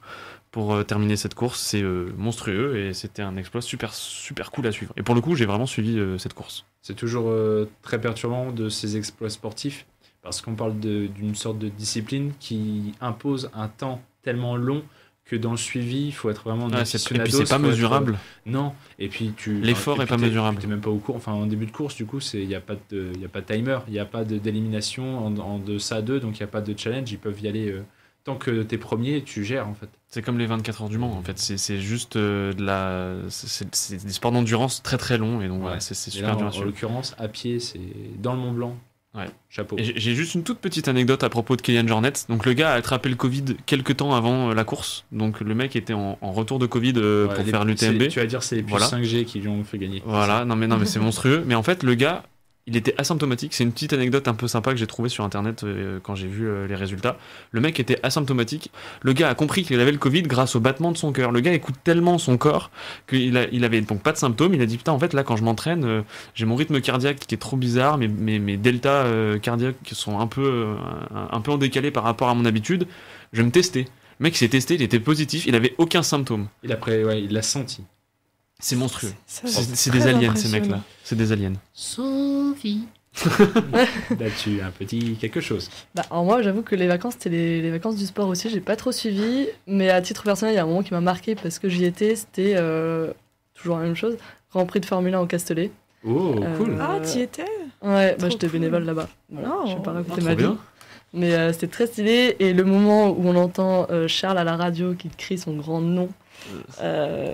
Voilà, ça c'était un moment de grand frisson Tu l'as entendu dans de les où, tribunes. à Tu ce l'as moment-là entendu? Moi j'étais dans la chicane, j'étais tribune chicane, je travaillais là-bas. Et bah ouais, on l'a entendu à ce moment-là, mais grand silence. On voit à la télévision, enfin au grand écran, Ouais, le qu'il retour. sort de piste. C'était Grand silence, on entend sa là, c'est grand respiration. silence, ouais. Aucun commentateur, juste sa respiration et d'un coup son nom. Et c'était mais. Enfin, j'ai vu des gens frissonner, vraiment, c'est un moment de C'est pas une public. année fou. à retenir pour lui et en même temps. Non, mais il nous fait Quelle vivre des choses. frustration. Ah, une telle frustration. Ah, Donc c'était vraiment. Et c'est pour drôle moi, que même quand tu nous le racontes, tu nous fais comprendre que Ouais, bah, il le nous fait nom il nous vivre. a refroidi, mais même là, je me dis. Ah, mais il est glaçant. Ah, La il est façon hor- dont il est il le horrible, crie il est dans son horrible. casque, seul dans sa. En plus, c'est toute la situation autour qui dramatise tout. Le mec, il est seul dans sa monoplace après son accident, même pas en bout de ligne droite, en plein cœur de virage, fond de bac à gravier dans sa ligne de pneus. Tout seul. Il est seul, il enlève ses gants, il s'énerve tout seul. Et, Ouais. et Et c'est vraiment, glaçant. tu vas avoir 3 images de cette saison pour résumer le côté tu sais, déprimant, catastrophe. Tu vas avoir ce nom, tu vas avoir la voiture de Carlos Sainz en feu au Hungaroring ou à Spielberg. Ah, Spielberg, ouais. Et tu vas voir là récemment Lewis Hamilton tout seul. Ouais, en train de en train de marcher. marcher. Ah ouais. Tu vas voir les 3 tellement images. dramatique. Vous aussi suivez la Ligue, la Formule 1. Putain, la promo un peu déprimante. Chaque année, des pilotes subissent la foudre du championnat du monde. Ah, mais ça va être repris dans Drive to Survive, ça va être magnifique. Ah bah, Ah, ça- ils ont des belles images. franchement, Ah ouais, ils ont le. Là, ils la ont le bande topo, d'annonce, là. elle va être dingue. Mais les gens ont déjà Ah oui, annoncé. si il y a- Drive to Survive ne met pas le nom de Charles Leclerc dans la bande-annonce, c'est qu'ils ont tout faux. C'est que vraiment, Ouais. il y a un problème. Ils ont déjà annoncé 10 épisodes 9 sur Ferrari, c'est sûr. Ah, au moins. Le 10e, c'est que pour la fin, le titre. Et on finit par Agathe. Oui, moi aussi je suis un peu dans l'émotion là ce soir. J'ai un moment qui m'a marqué pendant cet été de sport. C'était pendant les championnats d'Europe d'athlétisme et de natation d'ailleurs. J'avais envie de parler de Marina Bekromanchuk, l'athlète ukrainienne. Donc en fait, pour vous raconter un petit peu ce qui s'est passé, c'est une athlète qui concourait au saut en longueur et au triple saut. Et donc le premier de ses concours, c'était au saut en longueur, où elle était 3e après son dernier essai, donc elle était presque sûre de remporter une médaille, et sauf qu'elle avait son drapeau ukrainien sur les épaules, etc. Sauf que la Britannique, du coup Jasmine Sawyers, a sauté juste après elle et lui a chippé la médaille.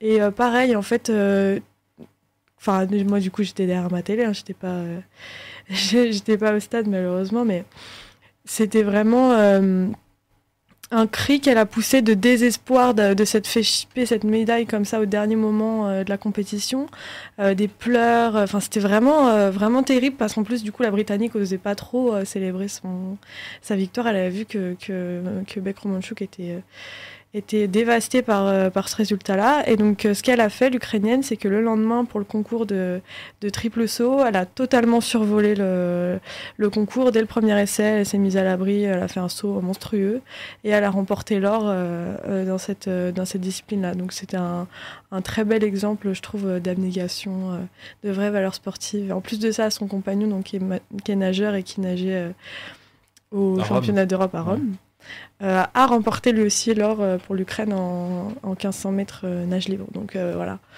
un couple de champions finalement. Ça nous rappelle JO 2016.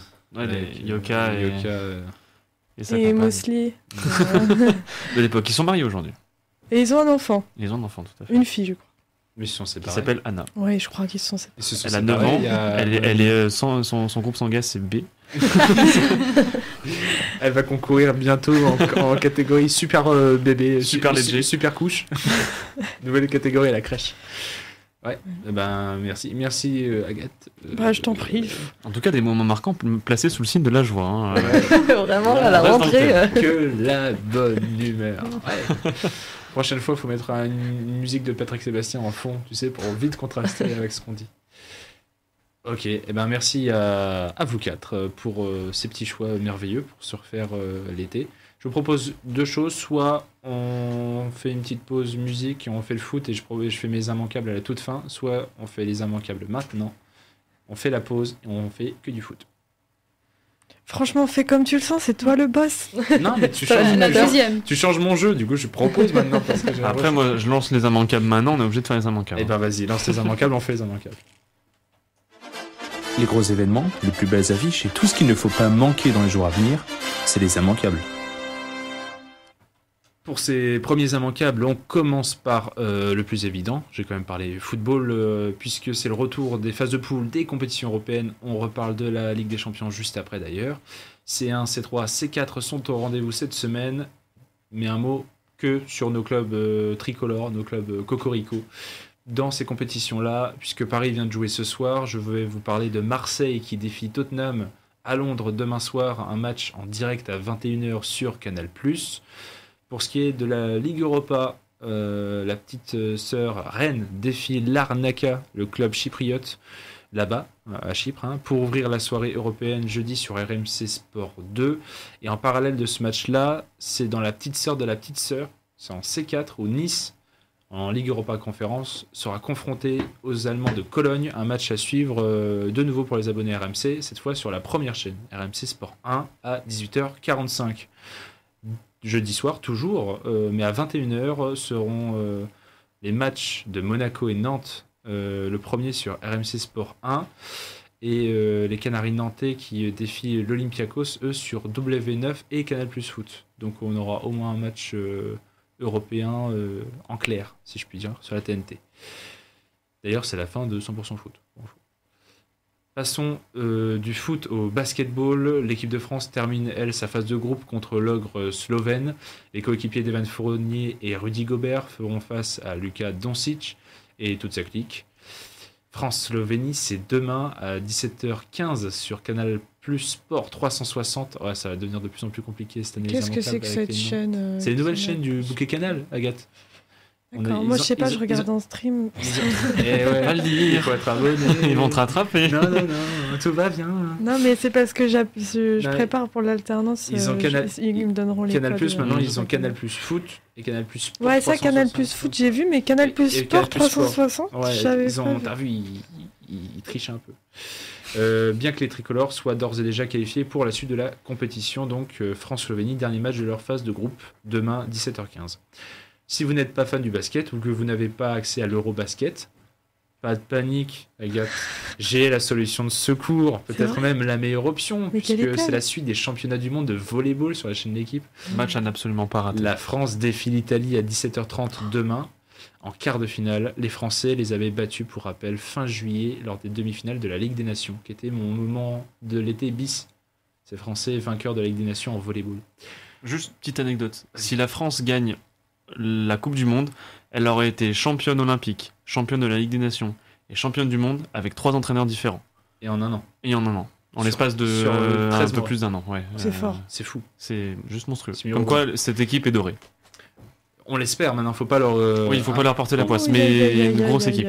Allez, on passe de l'autre côté de l'Atlantique. L'US Open continue et s'achève ce week-end. On sait déjà que la place de numéro 1 mondial de Daniil Medvedev sera occupée la semaine prochaine par ou Nadal, ou Alcaraz, ou Casper Ruud.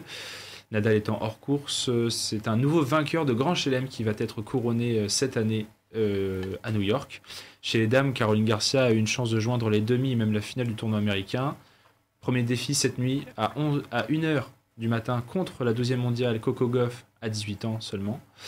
Et réponse ce week-end sur Eurosport 1, puisque c'est Eurosport qui détient l'US Open cette année, pour les 2 finales des 2 tableaux simples. Ça va être compliqué pour Caroline Garcia contre Coco Gauff aux États-Unis. Elle n'est pas dans la moitié asiatique, donc mais au niveau de, tu vois, d'affronter Coco Gauff aux États-Unis, tu vois, ça va être chaud pour elle. Et fin cette semaine également de la Vuelta, le Tour d'Espagne voit sa conclusion être diffusée ce dimanche sur Eurosport. Roglic, triple vainqueur, est mis à mal par le jeune Remco Evenepoel. Il vient d'ailleurs de chuter tout à l'heure, en quête d'un premier grand tour, lui, le jeune Belge, dans sa carrière. Et pour finir, un mot de Formule 1, Hugo, je pense à toi. Avec le Grand Prix de Monza, on en a parlé tout à l'heure, sur les terres de Ferrari, qui avait vu Pierre Gasly l'emporter il y a 2 ans jour pour jour. C'est tout coïncide. Et rentrer un peu plus dans l'histoire, un nouvel épisode du duel Red Bull-Ferrari à suivre du vendredi au dimanche. Je crois qu'on peut arrêter là. Mais là, on peut arrêter là, le duel Red Bull-Ferrari. Bon, je laisse planer un petit doute, on sait jamais sur leur terre. Tu vois, sur leur terre. Non, mais il va rien se passer. Il va rien se passer malheureusement. Des essais libres à la course, c'est toujours sur les chaînes du groupe Canal. Donc du coup, sur les chaînes du groupe Canal, ne vous y perdez pas. Sur Canal+, 360 Extreme Sports. Mais pas le foot, puisque c'est le sport. Voilà. Suite à ces quelques idées de programmes sportifs, je vous propose de marquer la dernière pause, avant-dernière pause musicale. Le moment pour nous quatre de vous quitter avec c'est l'hiver indien de Baloji, une chanson qui était apparue dans la playlist de FIFA 18, qui est assez rigolote à écouter. Et puis on se retrouve nous juste après pour retour sur la Ligue des Champions qui s'est tramée première journée ce soir, et on parlera un petit peu des 5 grands championnats. À tout de suite.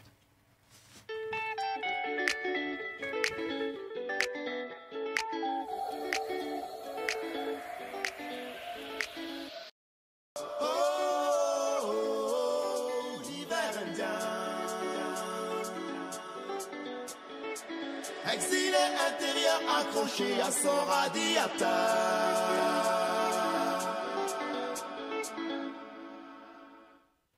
Il est 23h14 sur Radio Campus Lille 106,6 FM, toujours en écoute DAB+, et sur campuslille.com. Le Campus Sport Club poursuit et achève son émission spéciale 2 heures de la rentrée pour fêter notre retour tous ensemble sur les ondes campusiennes. Avec moi, je le rappelle, Sophie, Audrey, Hugo et Agathe. Agathe, qui vient de nous préparer, si je puis dire, après avoir scruté et observé la performance du PSG, un retour des résultats de cette première journée de Ligue des Champions. Oui, alors j'ai pas suivi que le Paris Saint-Germain, évidemment, mais bon, j'avoue. Surtout. Non, on va commencer en évoquant déjà tous les résultats de cette première journée de phase de groupe de Ligue des Champions. Avec 2 matchs avant ça à 18h45 aujourd'hui, ça arrive souvent en phase de groupe pour espacer un petit peu les diffusions. On a eu la petite surprise de Chelsea qui s'est fait battre par le Dynamo Zagreb. Chelsea qui fait d'ailleurs un mauvais début de saison, moins bien que ses concurrents directs en Première Ligue, disons, et qui n'a pas réussi à remporter ce match face à Zagreb. On a également Dortmund, tranquille contre Copenhague, pardon. Les mots se ressemblent. Qui gagne 3-0. Ensuite, on est passé aux choses sérieuses à 21h avec donc le Paris Saint-Germain, on en parlera tout à l'heure, qui a battu la Juve 2-1 avec un doublé d'Mbappé et un but de McKennie au retour des vestiaires. C'est fin de la série Bête Noire. Quelle série Bête Noire? Contre la Juve. Oui, après, quand tu joues pas, quand ils jouent pas l'un contre l'autre, c'est difficile d'avoir une série. Surtout depuis le temps qu'ils n'avaient pas joué l'un contre l'autre. C'est ça. Bon, ok, si tu veux, je te l'accorde. Si on veut. Ouais. Dans le même groupe, le Benfica qui a gagné 2-0 contre le Maccabi Haïfa.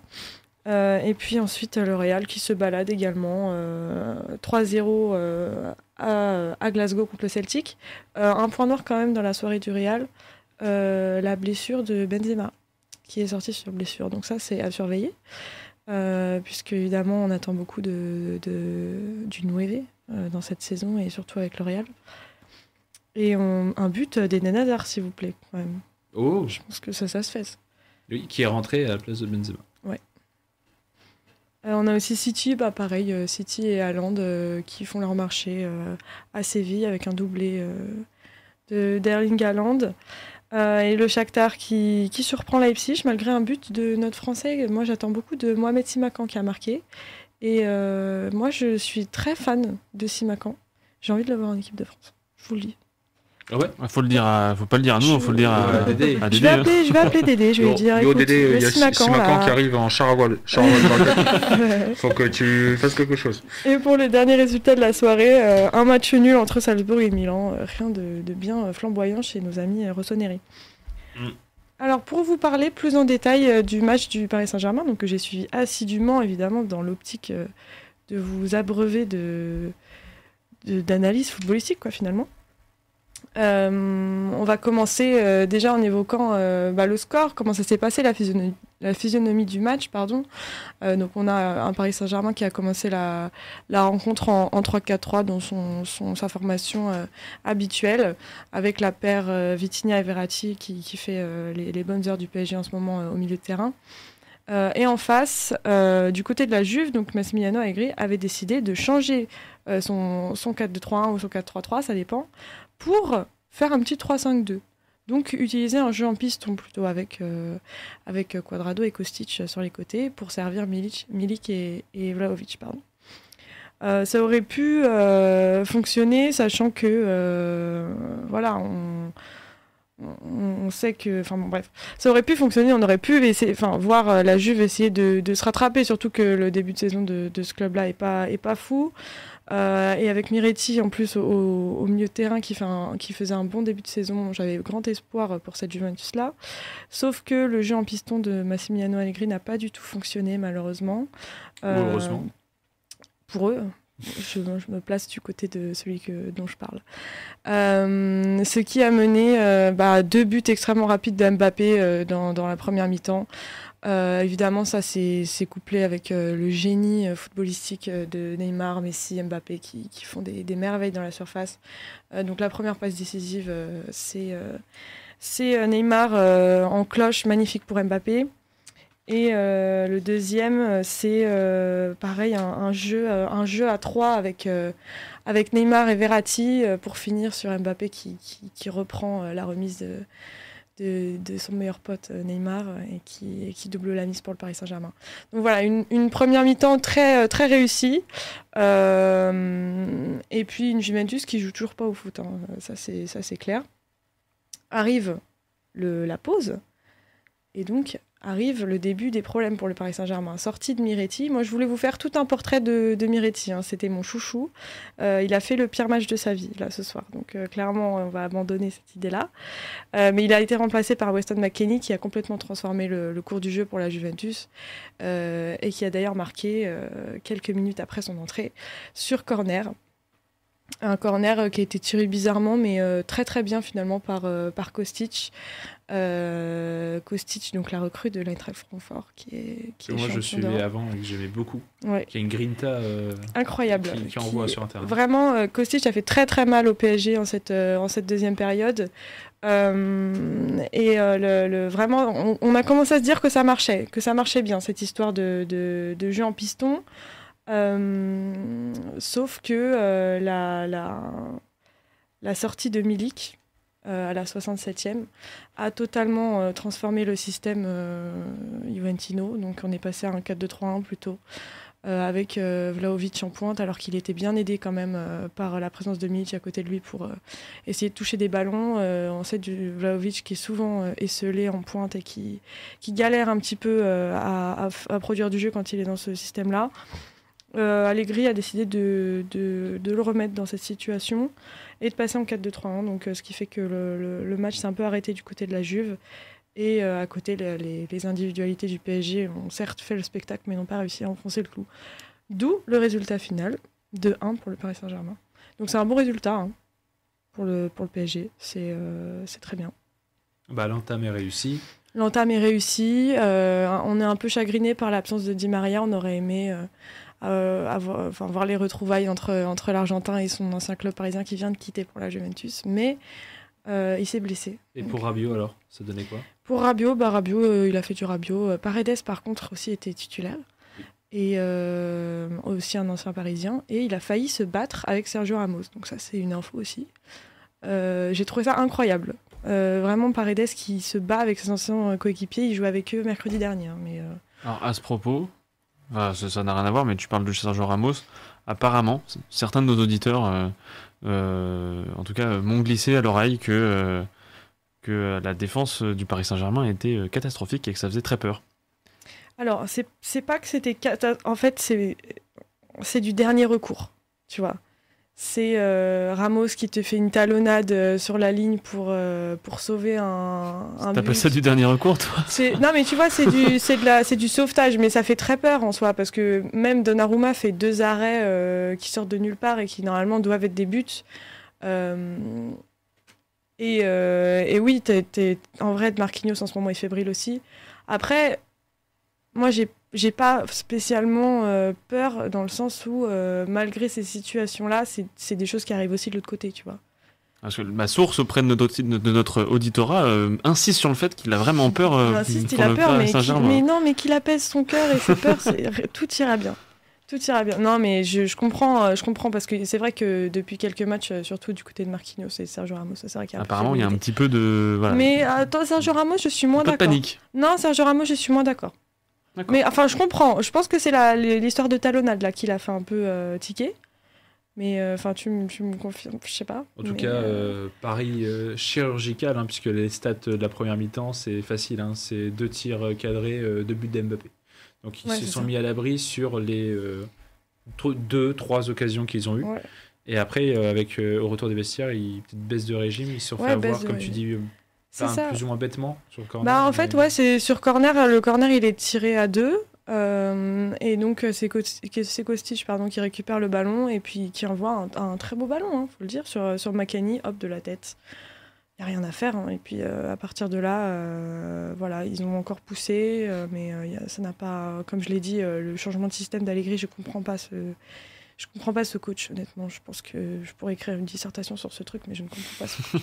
Je ne le comprends pas. Et les rentrées parisiennes, comme notamment Renato Sanchez et Soler Soler, très bien. Moi, j'ai bien aimé. Donc, du coup, Soler qui est rentré à la place de Messi, qui tirait un peu la tronche quand il est sorti. Donc la nouvelle recrue du Paris Saint-Germain, Soler, qui a fait des bons appels, qui a fait bonne impression. Pas transcendant, mais qui a fait bonne impression, je trouve, et je pense qu'il y a un potentiel en tant que remplaçant comme ça dans les derniers instants pour lui, et qui peut avoir des choses sympas à montrer et à faire. Et du coup, opération du Paris Saint-Germain, 3 points, victoire 2-1 au Parc. Dans le même groupe, Benfica qui a gagné 2-0 comme tu nous le rappelais, et pour l'instant en tête. Prochain match du PSG, si je dis pas de bêtises, c'est pas à Benfica, non, c'est au Maccabi Haïfa d'abord. Ils se rendent d'abord au Maccabi Haïfa avant d'aller ensuite à Benfica. Donc là, après, il faut aller chercher les points à l'extérieur pour se mettre bien. Et puis ailleurs, sinon, la surprise, c'était le Shakhtar Donetsk. 4-1 à Leipzig. Tandis que le Real City, comme tu as dit, ça déroule. Ça déroule, hein, ça se balade, le Real City. Il y avait qui d'autre ? Et puis Chelsea.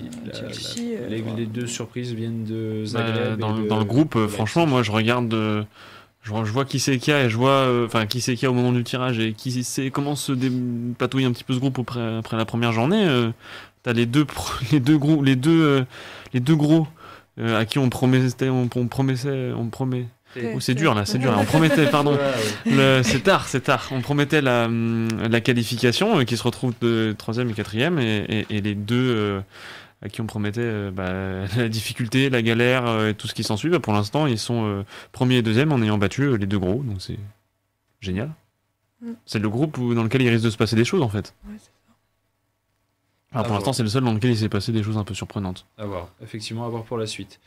On va finir ce petit chapitre Ligue des Champions. Un petit mot aussi pour ce soir. Je voulais j'ai un mode Youth League aussi, moi. T'as un mode Youth League ? Ouais, j'ai un mode Youth League. Vas-y, rapide. Ouais, ok. Du coup, en Youth League, vous connaissez le principe, hein, c'est les équipes jeunes des clubs engagés en Ligue des Champions qui s'affrontent. Donc là, on avait forcément le PSG contre la Juve. Je voulais juste vous parler du but de Warren Zaïre-Emery, qui est pour moi une pépite du centre de formation du Paris Saint-Germain, des jeunes du PSG, qui récupère le ballon au milieu de terrain, fait une course folle et envoie le ballon droit dans les filets. Voilà, je voulais juste vous parler de ça et inviter tout le monde à rejoindre la propagande Zaïre-Emery au milieu de terrain du PSG, s'il vous plaît.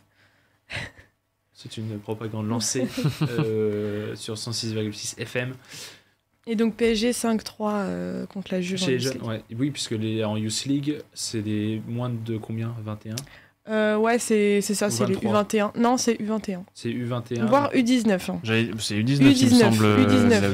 U19 qui affronte en fait les U19 des équipes tirées à l'identique dans l'édition homme. C'est les mêmes affiches, mais avec les U19. Voilà. Très bien.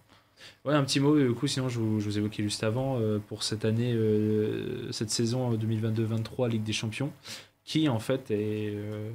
à mon sens, va être certainement particulière, puisqu'on parle quand même d'un enchaînement, déjà, que sur 9 semaines vont se jouer les 6 journées de cette Ligue des Champions, parce que y a la Coupe du Monde qui s'invite en plein milieu du calendrier.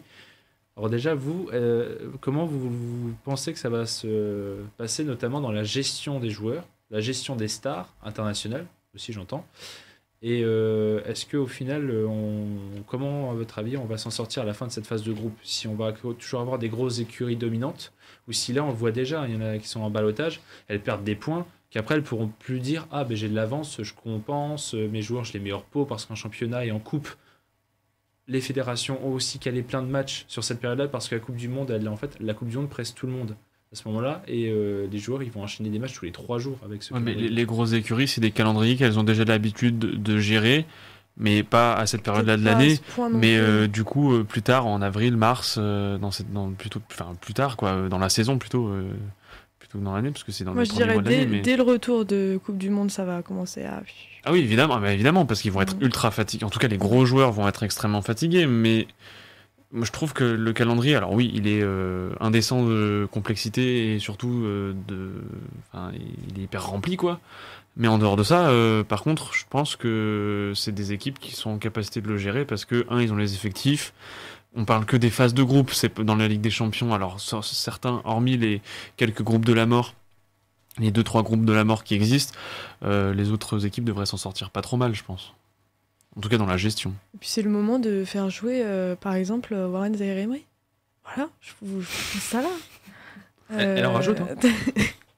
Profitez-en, Christophe Galtier, profitez-en, mettez les jeunes, parce qu'il y a beaucoup de choses à faire. Je pense que c'est aussi une solution qui va s'offrir au club, tu vois, de beaucoup engager les jeunes et pour faire tourner comme ça. Et surtout sur le championnat où tu vas jouer sur des petites équipes.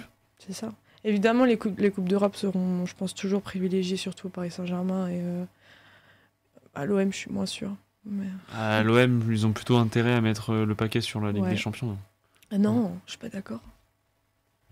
Il faut assurer. Il faut quand même assurer le haut du classement. Hein. Ouais, moi je pense que la priorité c'est le championnat à l'OM. Hein. C'est la Ligue des Champions, c'est déjà un beau cadeau de l'avoir. Leur priorité c'est de sortir des groupes de Ligue des Champions. Ouais, puis ils sont un groupe très accessible, donc je pense que ça doit quand même. Ouais, mais une fois sorti, tu vas pas délaisser le reste pour le parcours en Ligue des Champions. Ça c'est sûr. Oui, mais voilà, une fois sorti. Pour créer l'exploit parce que tu t'y attendais pas et tu passes. Là, tu peux espérer quelque chose. Mais... si tu tombes sur un Zagreb en 8ème de finale. Là, pour l'instant, ça nous arrange. Tu vois ce que je veux dire? C'est bien. Si tu tombes sur un Zagreb, moi je mise parce que c'est quand même une différence de plusieurs dizaines de millions de retombées économiques. On en parlera plus tard aussi dans l'année, mais l'indice UEFA, cette année, il est encore mis sous pression chez nous. Comme d'habitude. Hein. Ouais, depuis quelques temps. Ouais. Mais là, d'autant plus. Quoi. Donc voilà. Catastrophe. Bon, allez, petite pause.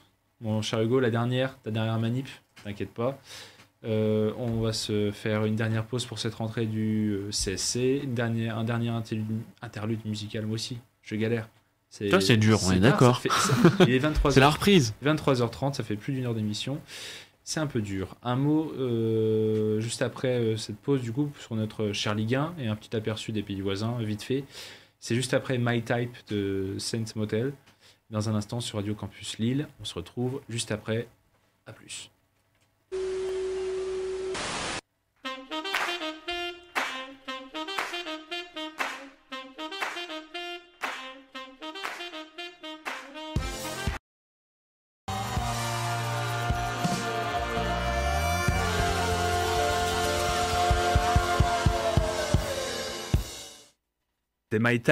C'était My Type sur Radio Campus Lille, suite et fin de ce Campus Sport Club. Toujours avec la même Dream Team, toujours la pêche. C'est bon? Ouais. Voilà.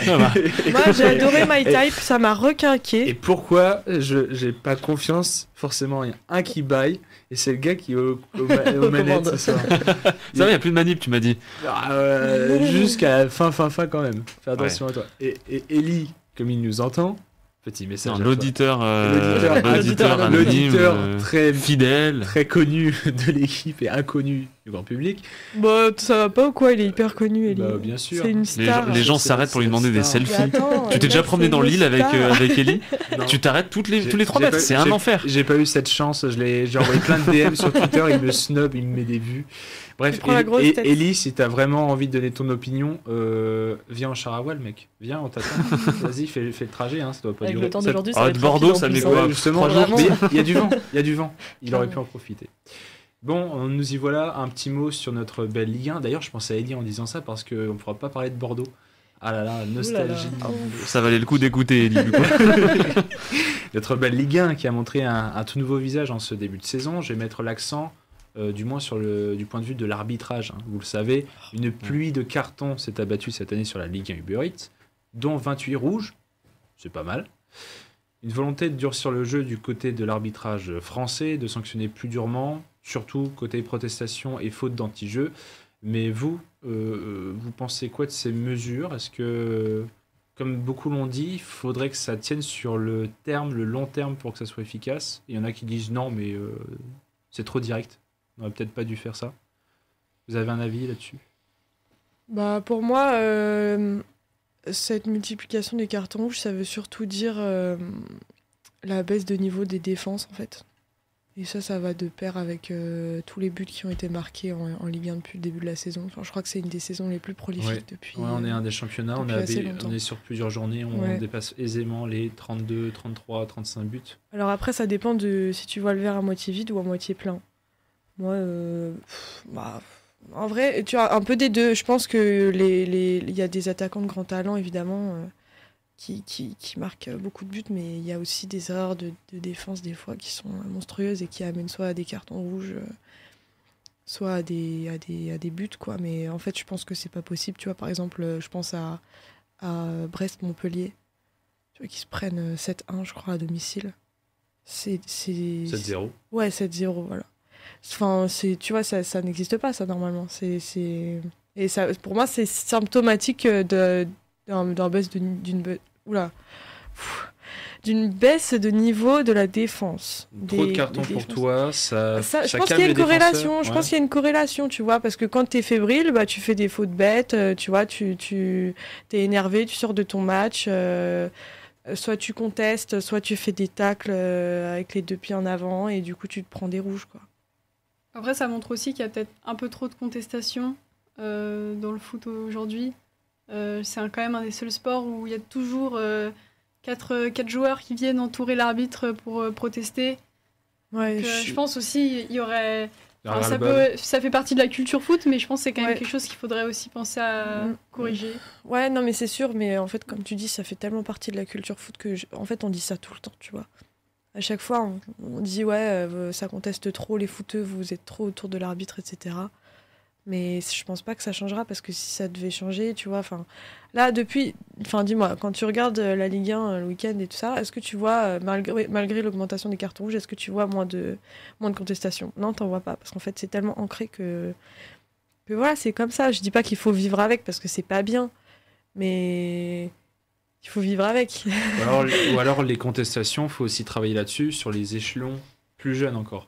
Oui, c'est surtout quand on voit les arbitres... Faut pas attendre qu'ils soient au niveau professionnel pour ça, dire, je suis assez par contre, d'accord avec maintenant, toi. les contestations, il faudrait que même au niveau plus amateur et autres, ça se coordonne. Bah ouais, en formation, bah oui, bien sûr. Ouais. Pas que pénaliser parce qu'ils sont à la télé au grand public les professionnels. Oui, ça commence dès les catégories jeunes. Ouais. Bah, du coup, ils s'inspirent, je pense. Donc là, tu dis maintenant à la télé, tu montres aussi, on va sanctionner ça. Donc dorénavant... voyez que c'est réprimandable. Par contre, il faut aussi l'appliquer quand tu as 17 ans et que tu vas jouer et que même à ton niveau, dans ton district, tu peux quand même avoir aussi un carton jaune, sachant qu'au niveau plus ou moins amateur, on parle d'amende aussi pour les cartons. Et la direction ou autre, pour un joueur qui proteste trop, ça va vite le calmer parce qu'eux, ils n'accepteront pas très longtemps. Moi, j'ai un proche dans ma famille qui avait un petit club meusien, donc en plus déjà la Meuse pas très fournie, pas très garnie, et en plus là on parle de zone campagnarde, le petit club où lui il savait pertinemment que son joueur qui osait hausser le ton en face de monsieur l'arbitre ou protester pour un rien, ou même si finalement la décision est contraire à ce qui s'est passé, mais par contre s'il se prenait le jaune, tout de suite t'entendais sur le bord du terrain, ils sont pour toi les 45, les 45 € d'amende du coup. Donc tu vois qu'à ce niveau-là, quand même, c'est pour eux, c'est un enjeu, quoi. Il faut pas rigoler avec ça. Par contre, pour ce qui est des rouges, il y a eu pas mal du coup de double jaune, puisqu'on parle surtout de jaunes qui sont sortis plus facilement. Par contre, on a aussi des rouges directs qui viennent se... Il y en a qui sont discutables. Mais il y en a quand même certains discutables, on est d'accord, Hugo. Toi, t'en as... Moi, j'en ai un en tête, c'était celui qui a été... Alors, c'était avec un match de Lyon, et je sais plus contre qui c'était. Je crois que c'était pas Ajaccio, on n'a pas joué à Ajaccio. Ajaccio, c'était Amouma, je crois, qui avait pris...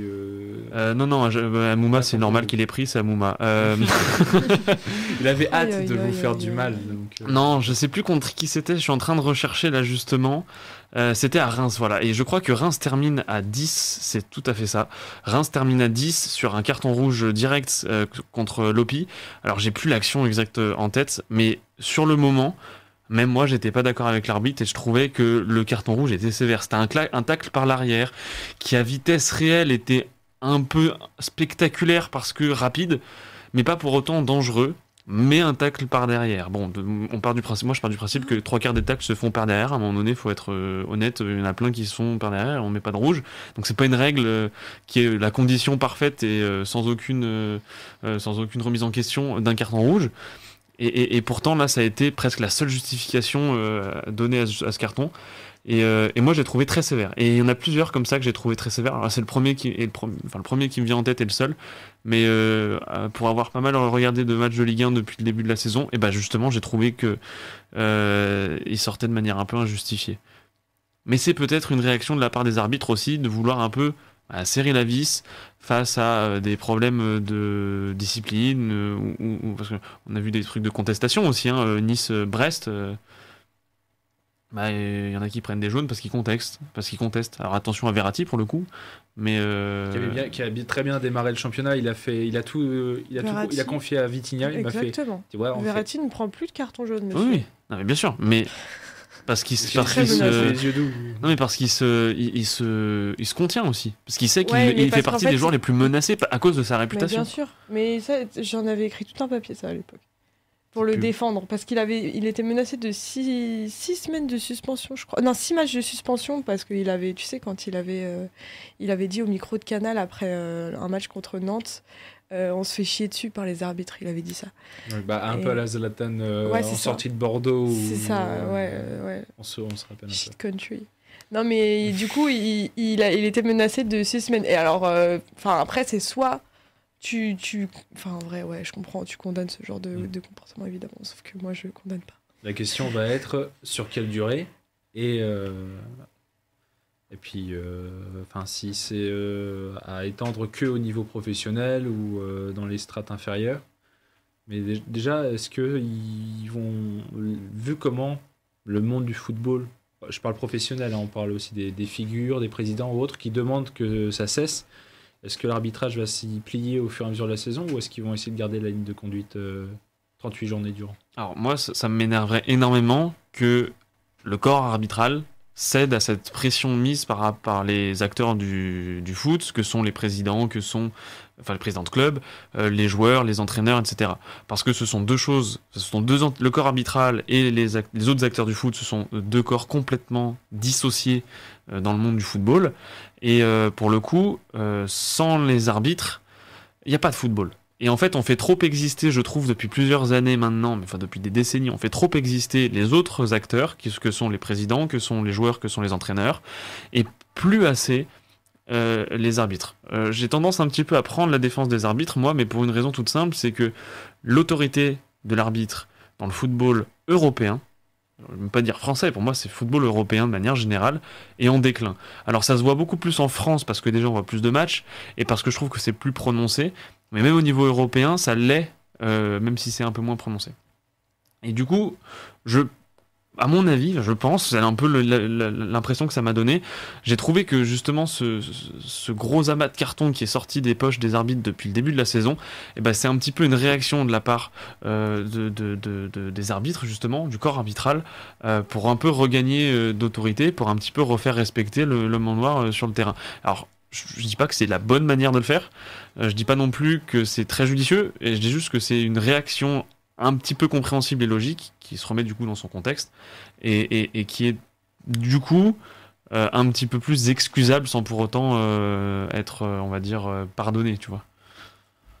Je suis assez d'accord, c'est un nouveau rapport de force qui a été lancé, et s'ils lâchaient tout d'un coup, et s'ils revenaient à leur ancien fonctionnement, c'est-à-dire que tout ce qu'ils avaient fait au début de la saison perdrait un peu de sa valeur et de sa justification. D'autant plus qu'en France, ça fait quand même plein de saisons qu'on dit que ce soit à l'échelle d'une journée de Ligue 1 ou à l'échelle d'une demi-saison, même d'une saison. Ok, d'accord, les arbitres en fait ils sont jamais d'accord avec ce qu'ils font. Deux arbitres sur une même journée de championnat vont prendre deux décisions différentes sur une situation similaire. Un même arbitre sur 2 journées de championnat va prendre 2 décisions différentes sur une situation similaire. Donc c'est une critique qui est vive. Donc je rejoins complètement Sophie là-dessus, dans le sens où s'ils changent leur ligne de conduite, à un moment donné on va encore leur tomber dessus sur ce point-là en disant ok d'accord, en fait vous êtes incapable de tenir un seul truc. En fait l'arbitrage français est juste perdu dans sa façon de mener son métier. C'est très juste. Un point maintenant sportif sur la Ligue 1. Pour l'instant, le championnat se déroule à merveille, ou quasi, pour le quatuor de tête. On parle des invincibles que sont Paris, Marseille, Lens et Lyon, qui gèrent pour l'instant, qui assument aussi suite à leur mercato et leur refonte parfois de l'effectif qui sont... Qu'est-ce que tu penses du mercato de l'OM ? J'ai envie de te poser la question. Mercato Marseille, d'une saison à l'autre, c'est beaucoup de départs pour beaucoup d'arrivées, donc c'est toujours une immense incertitude. Alors après, c'était... là, ce qui fait un peu plus plaisir, c'est qu'on a des joueurs qui sont, parmi les recrues, il y a à la fois les cadres titulaires qui sont vraiment imposés, et puis tu as vraiment maintenant de vraies options sur le banc. Et justement, quand on parle de la Ligue des Champions, objectif premier ou non, je ne sais pas encore, sincèrement. On verra ça déjà demain. Parce que Marseille, une fois qu'elle joue l'Europe, beaucoup trop aussi d'incertitudes qui arrivent sur le plan de jeu face à ces équipes-là. Alors que c'est là où tu es censé avoir la grinta, c'est là où tu es censé te donner, puisque tu n'as pas tous les jours la chance de jouer une Ligue des Champions. Et à côté, je suis pour l'instant serein, surtout sur l'assise défensive, puisqu'on a aussi valdingué Sampaoli, on a repris Tudor à la volée. Mais bonne gestion de ce changement. Et pour l'instant, au début, c'était très douteux. Et maintenant, c'est un peu plus affirmé. Et surtout, si le vestiaire le suit, quoi. Faut pas qu'il y ait aussi de tête contre tête dans la saison. Donc voilà, à voir. Moi, il y a une équipe que j'aimerais encenser. Ça commence par un L. Ça finit par Ans. Exactement. Bah oui. C'est pas Lyon, évidemment, c'est Lens. Ils sont partis sur les chapeaux de roue, les Lensois. C'est monstrueux. La dimension du RC Lens cette année, c'est notre atmosphère. La saison dernière, alors que tu dis quand même que l'an dernier, ils ont fait une sacrée année. Oui, alors très belle saison. Puis même j'ai peur qu'ils fassent comme l'année dernière. Même dans l'extra sportif, tu vois, c'est un club qui pue le foot et qui... Ah oui, complètement. Tu vois, juste la façon dont Sotoka qui était hyper voulu par les supporters et même par le club, la façon dont ils ont mis en scène sa re-signature. Fofana alors. Fofana, pardon. La manière dont ils ont mis en scène sa re-signature, c'est fabuleux. Surtout après la soirée de football qu'ils ont vécu à Bollaert, ça c'était vraiment the cherry on the cake c'était vraiment fabuleux. Et c'est vrai que du coup ça étaye le propos d'Agathe en mode ils savent comment faire plaisir à leurs supporters. Les supporters savent comment... C'est un vrai club de foot, tu vois. Vraiment être là pour leur équipe, c'est monstrueux. Ils ont la stat, il y a 3/4 du stade qui est rempli par des places abonnées. C'est le plus gros taux de remplissage. Mais même quand ils étaient en Ligue 2. Non mais oui. En Ligue 2, c'était un des plus gros taux abonnés de tous les deuxièmes divisions européennes. C'est comme Strasbourg, c'est des clubs où ça reste. Et du coup, par rapport à ce quatuor de tête, rapidement, est-ce que vous en voyez un lâcher complètement le navire et ne pas réussir à accrocher ce top 4 ou Lyon. Paris, Marseille, Lens et Lyon vont réussir à finir. Ça me déchire la tête, la bouche, le cœur de dire ça, mais Lyon, on va jamais terminer dans le top 4. Je ne sais même pas comment ils ont réussi à tenir jusqu'ici, à être dans le top 4. Je trouve ça incroyable vu leur niveau de jeu parfois. Alors, il faut voir aussi les adversaires, pour l'instant, qui sont relativement prenables. Oui, mais bon, ça n'a pas été. Mais il faut aussi. À part contre. Non, mais il faut aussi le reconnaître, Hugo. Il faut aussi dire que pour l'instant, il n'y a pas eu de Paris, Marseille, Nice, Monaco pour venir, ne serait-ce les contraindre. Donc. Oui, mais ce que je veux dire, c'est que. Enfin, ce que Audrey veut dire, et je suis d'accord avec elle, c'est que ça n'a pas été mirobolant jusque-là. Ah non plus. Justement, face à des équipes franchement moyennes, pour pas leur manquer trop de respect. Donc ça a l'air d'être quand même le symptôme d'une équipe qui va pas terminer 4e pour l'instant en tout cas. Et puis ceux qu'on n'attendait pas encore ou pas forcément à ce niveau-là, Rennes et Monaco qui sont dans le ventre mou à 8 points au bout de 6 journées, qui encaissent aussi un niveau défensif et qui vont essayer d'accrocher plus tard les places européennes. Et Nice, 16e et Strasbourg 18e. On rappelle que cette année, on parle de 4 descentes. Peut-être prono aussi à la toute fin sur vos 4 descentes. Pourquoi pas? Il n'y a pas Saint-Etienne et Bordeaux, ça facilite la tâche. On peut trouver d'autres clubs. Mais est-ce que vous voyez vraiment un club, je veux dire, qui pesait quand même la saison passée, qui là vraiment risque de s'effondrer à l'image de Saint-Etienne et Bordeaux, puisque maintenant plus personne n'est à l'abri, si ce n'est. Moi j'avais dit Nantes. Bon, si ce n'est PSG. Non, pas Nantes. J'avais dit Nantes. C'était mon justement le gros club que je voyais descendre cette année, c'était Nantes. Non, moi je pense pas qu'il y a un gros club qui va descendre cette année, tu vois. Moi je vois Clermont, Lorient, tu vois, c'est faible. Angers aussi, c'est début de la saison. Angers pour moi là cette année c'est mort. Parce que ça leur prend au nez depuis un petit moment quand même aux Angevins. L'an dernier c'était compliqué, mais là cette année ils vont être martyrs. Parce qu'après, bon, Nice et Strasbourg, ok, d'accord, ils sont dans les 15 dernières places, mais. Ouais, mais ça va remonter. Voilà, tu sais que ça va remonter parce qu'ils ont l'effectif, ils ont le banc, ils peuvent changer d'entraîneur facilement pareil, si jamais il y a besoin. De toute façon, ils n'avaient pas de risque, mais tu vois, quand tu dis que c'est du ventre mou, je pense que ça va remonter, quoi. Pour l'instant, c'est 9 et 10, Rennes et Monaco. C'est bien mou. On parle que de 6 journées, oui, pour rappeler. C'est ça, tu vois, c'est le début, le mercato vient de se finir. Surtout que si Monaco termine comme la saison dernière, c'est-à-dire sur 9 ou 10 victoires consécutives. Bah là, oui. Enfin, tu rabats les cartes. Voilà, c'est ça. C'est pas le même championnat. En fait, on peut rien dire, les gars, parce qu'on ne sait rien. Ah non, mais les pronos, c'est pour ça. Les pronos, là, c'est vraiment juste un état des lieux. C'est pas du tout pour dire c'est affirmé ou non. Donc après, pour les 4 descentes, on annonce qui? Ajaccio, je pense qu'ils vont difficilement pouvoir accrocher la 16e, donc on pense à Ajaccio. Toulouse, ça galère. Hein. Toulouse, mais je les sens plus confiants quand même. Dans leur projet, je les sens un peu plus solides. Je suis très déçu par Toulouse. J'attendais beaucoup de cette équipe. Sur les trois montants, c'est pour moi celui qui sera le plus à même de se maintenir. Mieux qu'Auxerre. Mieux qu'Auxerre et mieux qu'Ajaccio, ça c'est assez évident. Ouais. Mais mieux qu'Auxerre. Ok. À long terme. Ajaccio, Angers. Vous voyez le regard dubitatif d'Agathe. Je réfléchissais. Angers, vous voyez descendre ou pas? Ah oui. Sauf s'ils changent complètement de visage. Ouais. 3 par contre. Non. 3 quoi non? Non, 3 je les sens bien là. Ils sont bien. Ils sont dans leur dynamique. Ils ont tu vois, ils ont leur petit rythme. C'est pas flamboyant. C'est quand même 11e au bout de 6 journées, c'est quand même pas mal. Vois, ils ont leur petit rythme, ils marquent des buts, hein, mine de rien. Et parce que c'est important quand même. On sait que 7 points, ils sont à 3 points du 18e. Hein.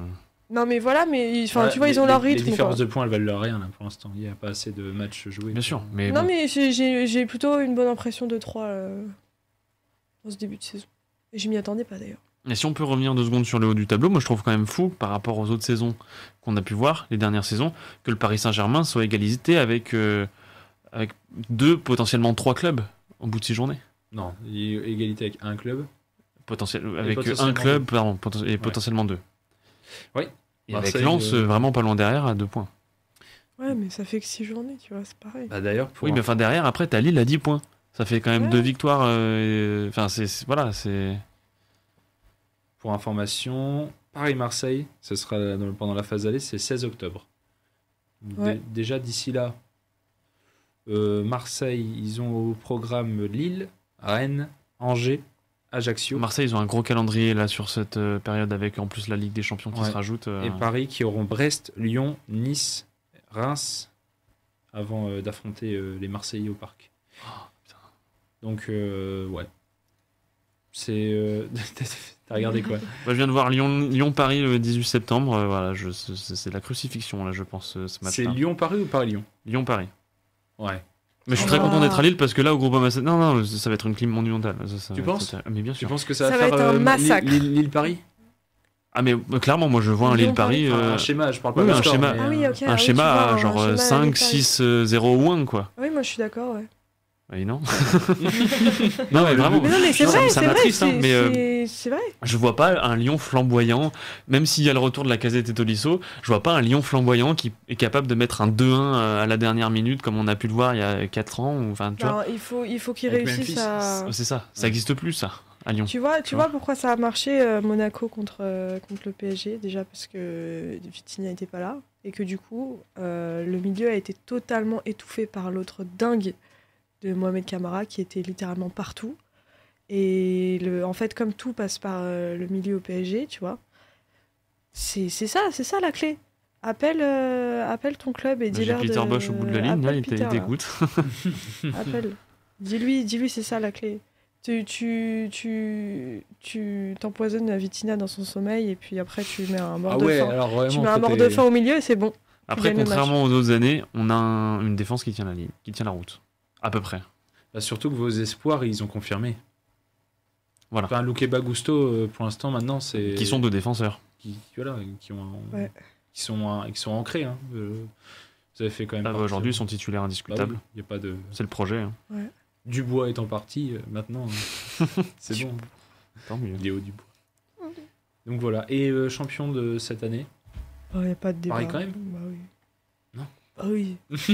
Comment tu peux dire autre chose que ça après un début de saison comme ça? Si tu parles d'état des lieux, là, il n'y a pas de... Ouais, mais avec l'épisode Coupe du Monde en plein milieu, avec toutes ces stars internationales mobilisées... C'est ce que j'allais dire, on verra en décembre. J'attends vraiment Non, mais il va y avoir des blessés. Hein. Des blessés, non, mais ça, c'est sûr. Et il risque au Paris Saint-Germain d'y avoir des blessés importants. Et les blessés... Un Neymar, il va il va se faire une cheville. Il s'en fait une tous les ans. Neymar, il va se blesser en janvier. C'est obligé, tu vois. Il dit une cheville tous les ans comme s'il en avait 5-6, du coup, ça fait une année, il a une nouvelle. Non, mais il alterne, tu vois, un coup c'est à droite, un coup c'est à gauche. Mais Neymar, un joueur comme Neymar au Paris Saint-Germain, il va y avoir des blessés au Paris Saint-Germain. C'est que des internationaux. Rapidement, c'est là où quand je parlais de cette saison Ligue des Champions, où tu as déjà les 6 journées qui se jouent là maintenant en 9 semaines, que ces stars-là aussi, au prévisionnel de la Coupe du Monde, de pas se blesser, parce que la Coupe du Monde, avant de jouer à fond aussi, faut pas rigoler. Messi, c'est sa dernière. Bah évidemment. Neymar, je pense que c'est la dernière aussi. C'est sa dernière. Donc, il a annoncé qu'il quitterait la Célessao voilà. après sa Coupe du Monde. Enfin, je veux dire. Et Verratti, c'est sa dernière ou pas? Je sais pas, il m'a pas dit. Non, mais il y est pas. En fait. Ils sont pas. Ah oui, c'est vrai, je suis bah ouais, les Italiens, ils sont pas là. Ah, ils sont pas là. Ah ouais, au moins, ils seront sûrs d'avoir un Verratti au milieu de terrain qui sera à peu près en forme. C'est pour ça que je disais ça, c'est que je te disais, voilà, moi, ils ont leur pilier là, et tout va bien se passer, t'en fais pas. Bon, advienne que pourra, c'est le mot d'ordre de cette fin d'émission. Non, juste dernier mot. Vas-y vite. Tu voulais dire parler un peu des Anglais. Enfin, des Anglais, pardon, des autres championnats. Ouais, c'est vrai, mais... On va parler des Anglais. Haaland, voilà. Ça, c'est vraiment le... Voilà, Haaland, 25 buts en 20 matchs avec des champions. Haaland, s'il continue comme ça, c'est pas Ballon d'Or, c'est plus que ça, à la fin de l'année. Hein. Bon, et puis Ballon d'Or, on en reparlera en temps voulu aussi, ami Hugo. Bon, en tout cas, merci à vous quatre, Sophie, Audrey, Hugo et Agathe, pour la partie Ligue des Champions, surtout. Analyse Paris. Analyse avec les pieds, mais... Merci à ceux qui nous auraient écoutés jusque-là pour le retour du Campus Sport Club. L'émission sera réécoutable sur campuslille.com au téléchargement et bien sûr sur notre chaîne YouTube. Et moi, d'ici là, je vous dis, sportez-vous bien et bye bye tout le monde.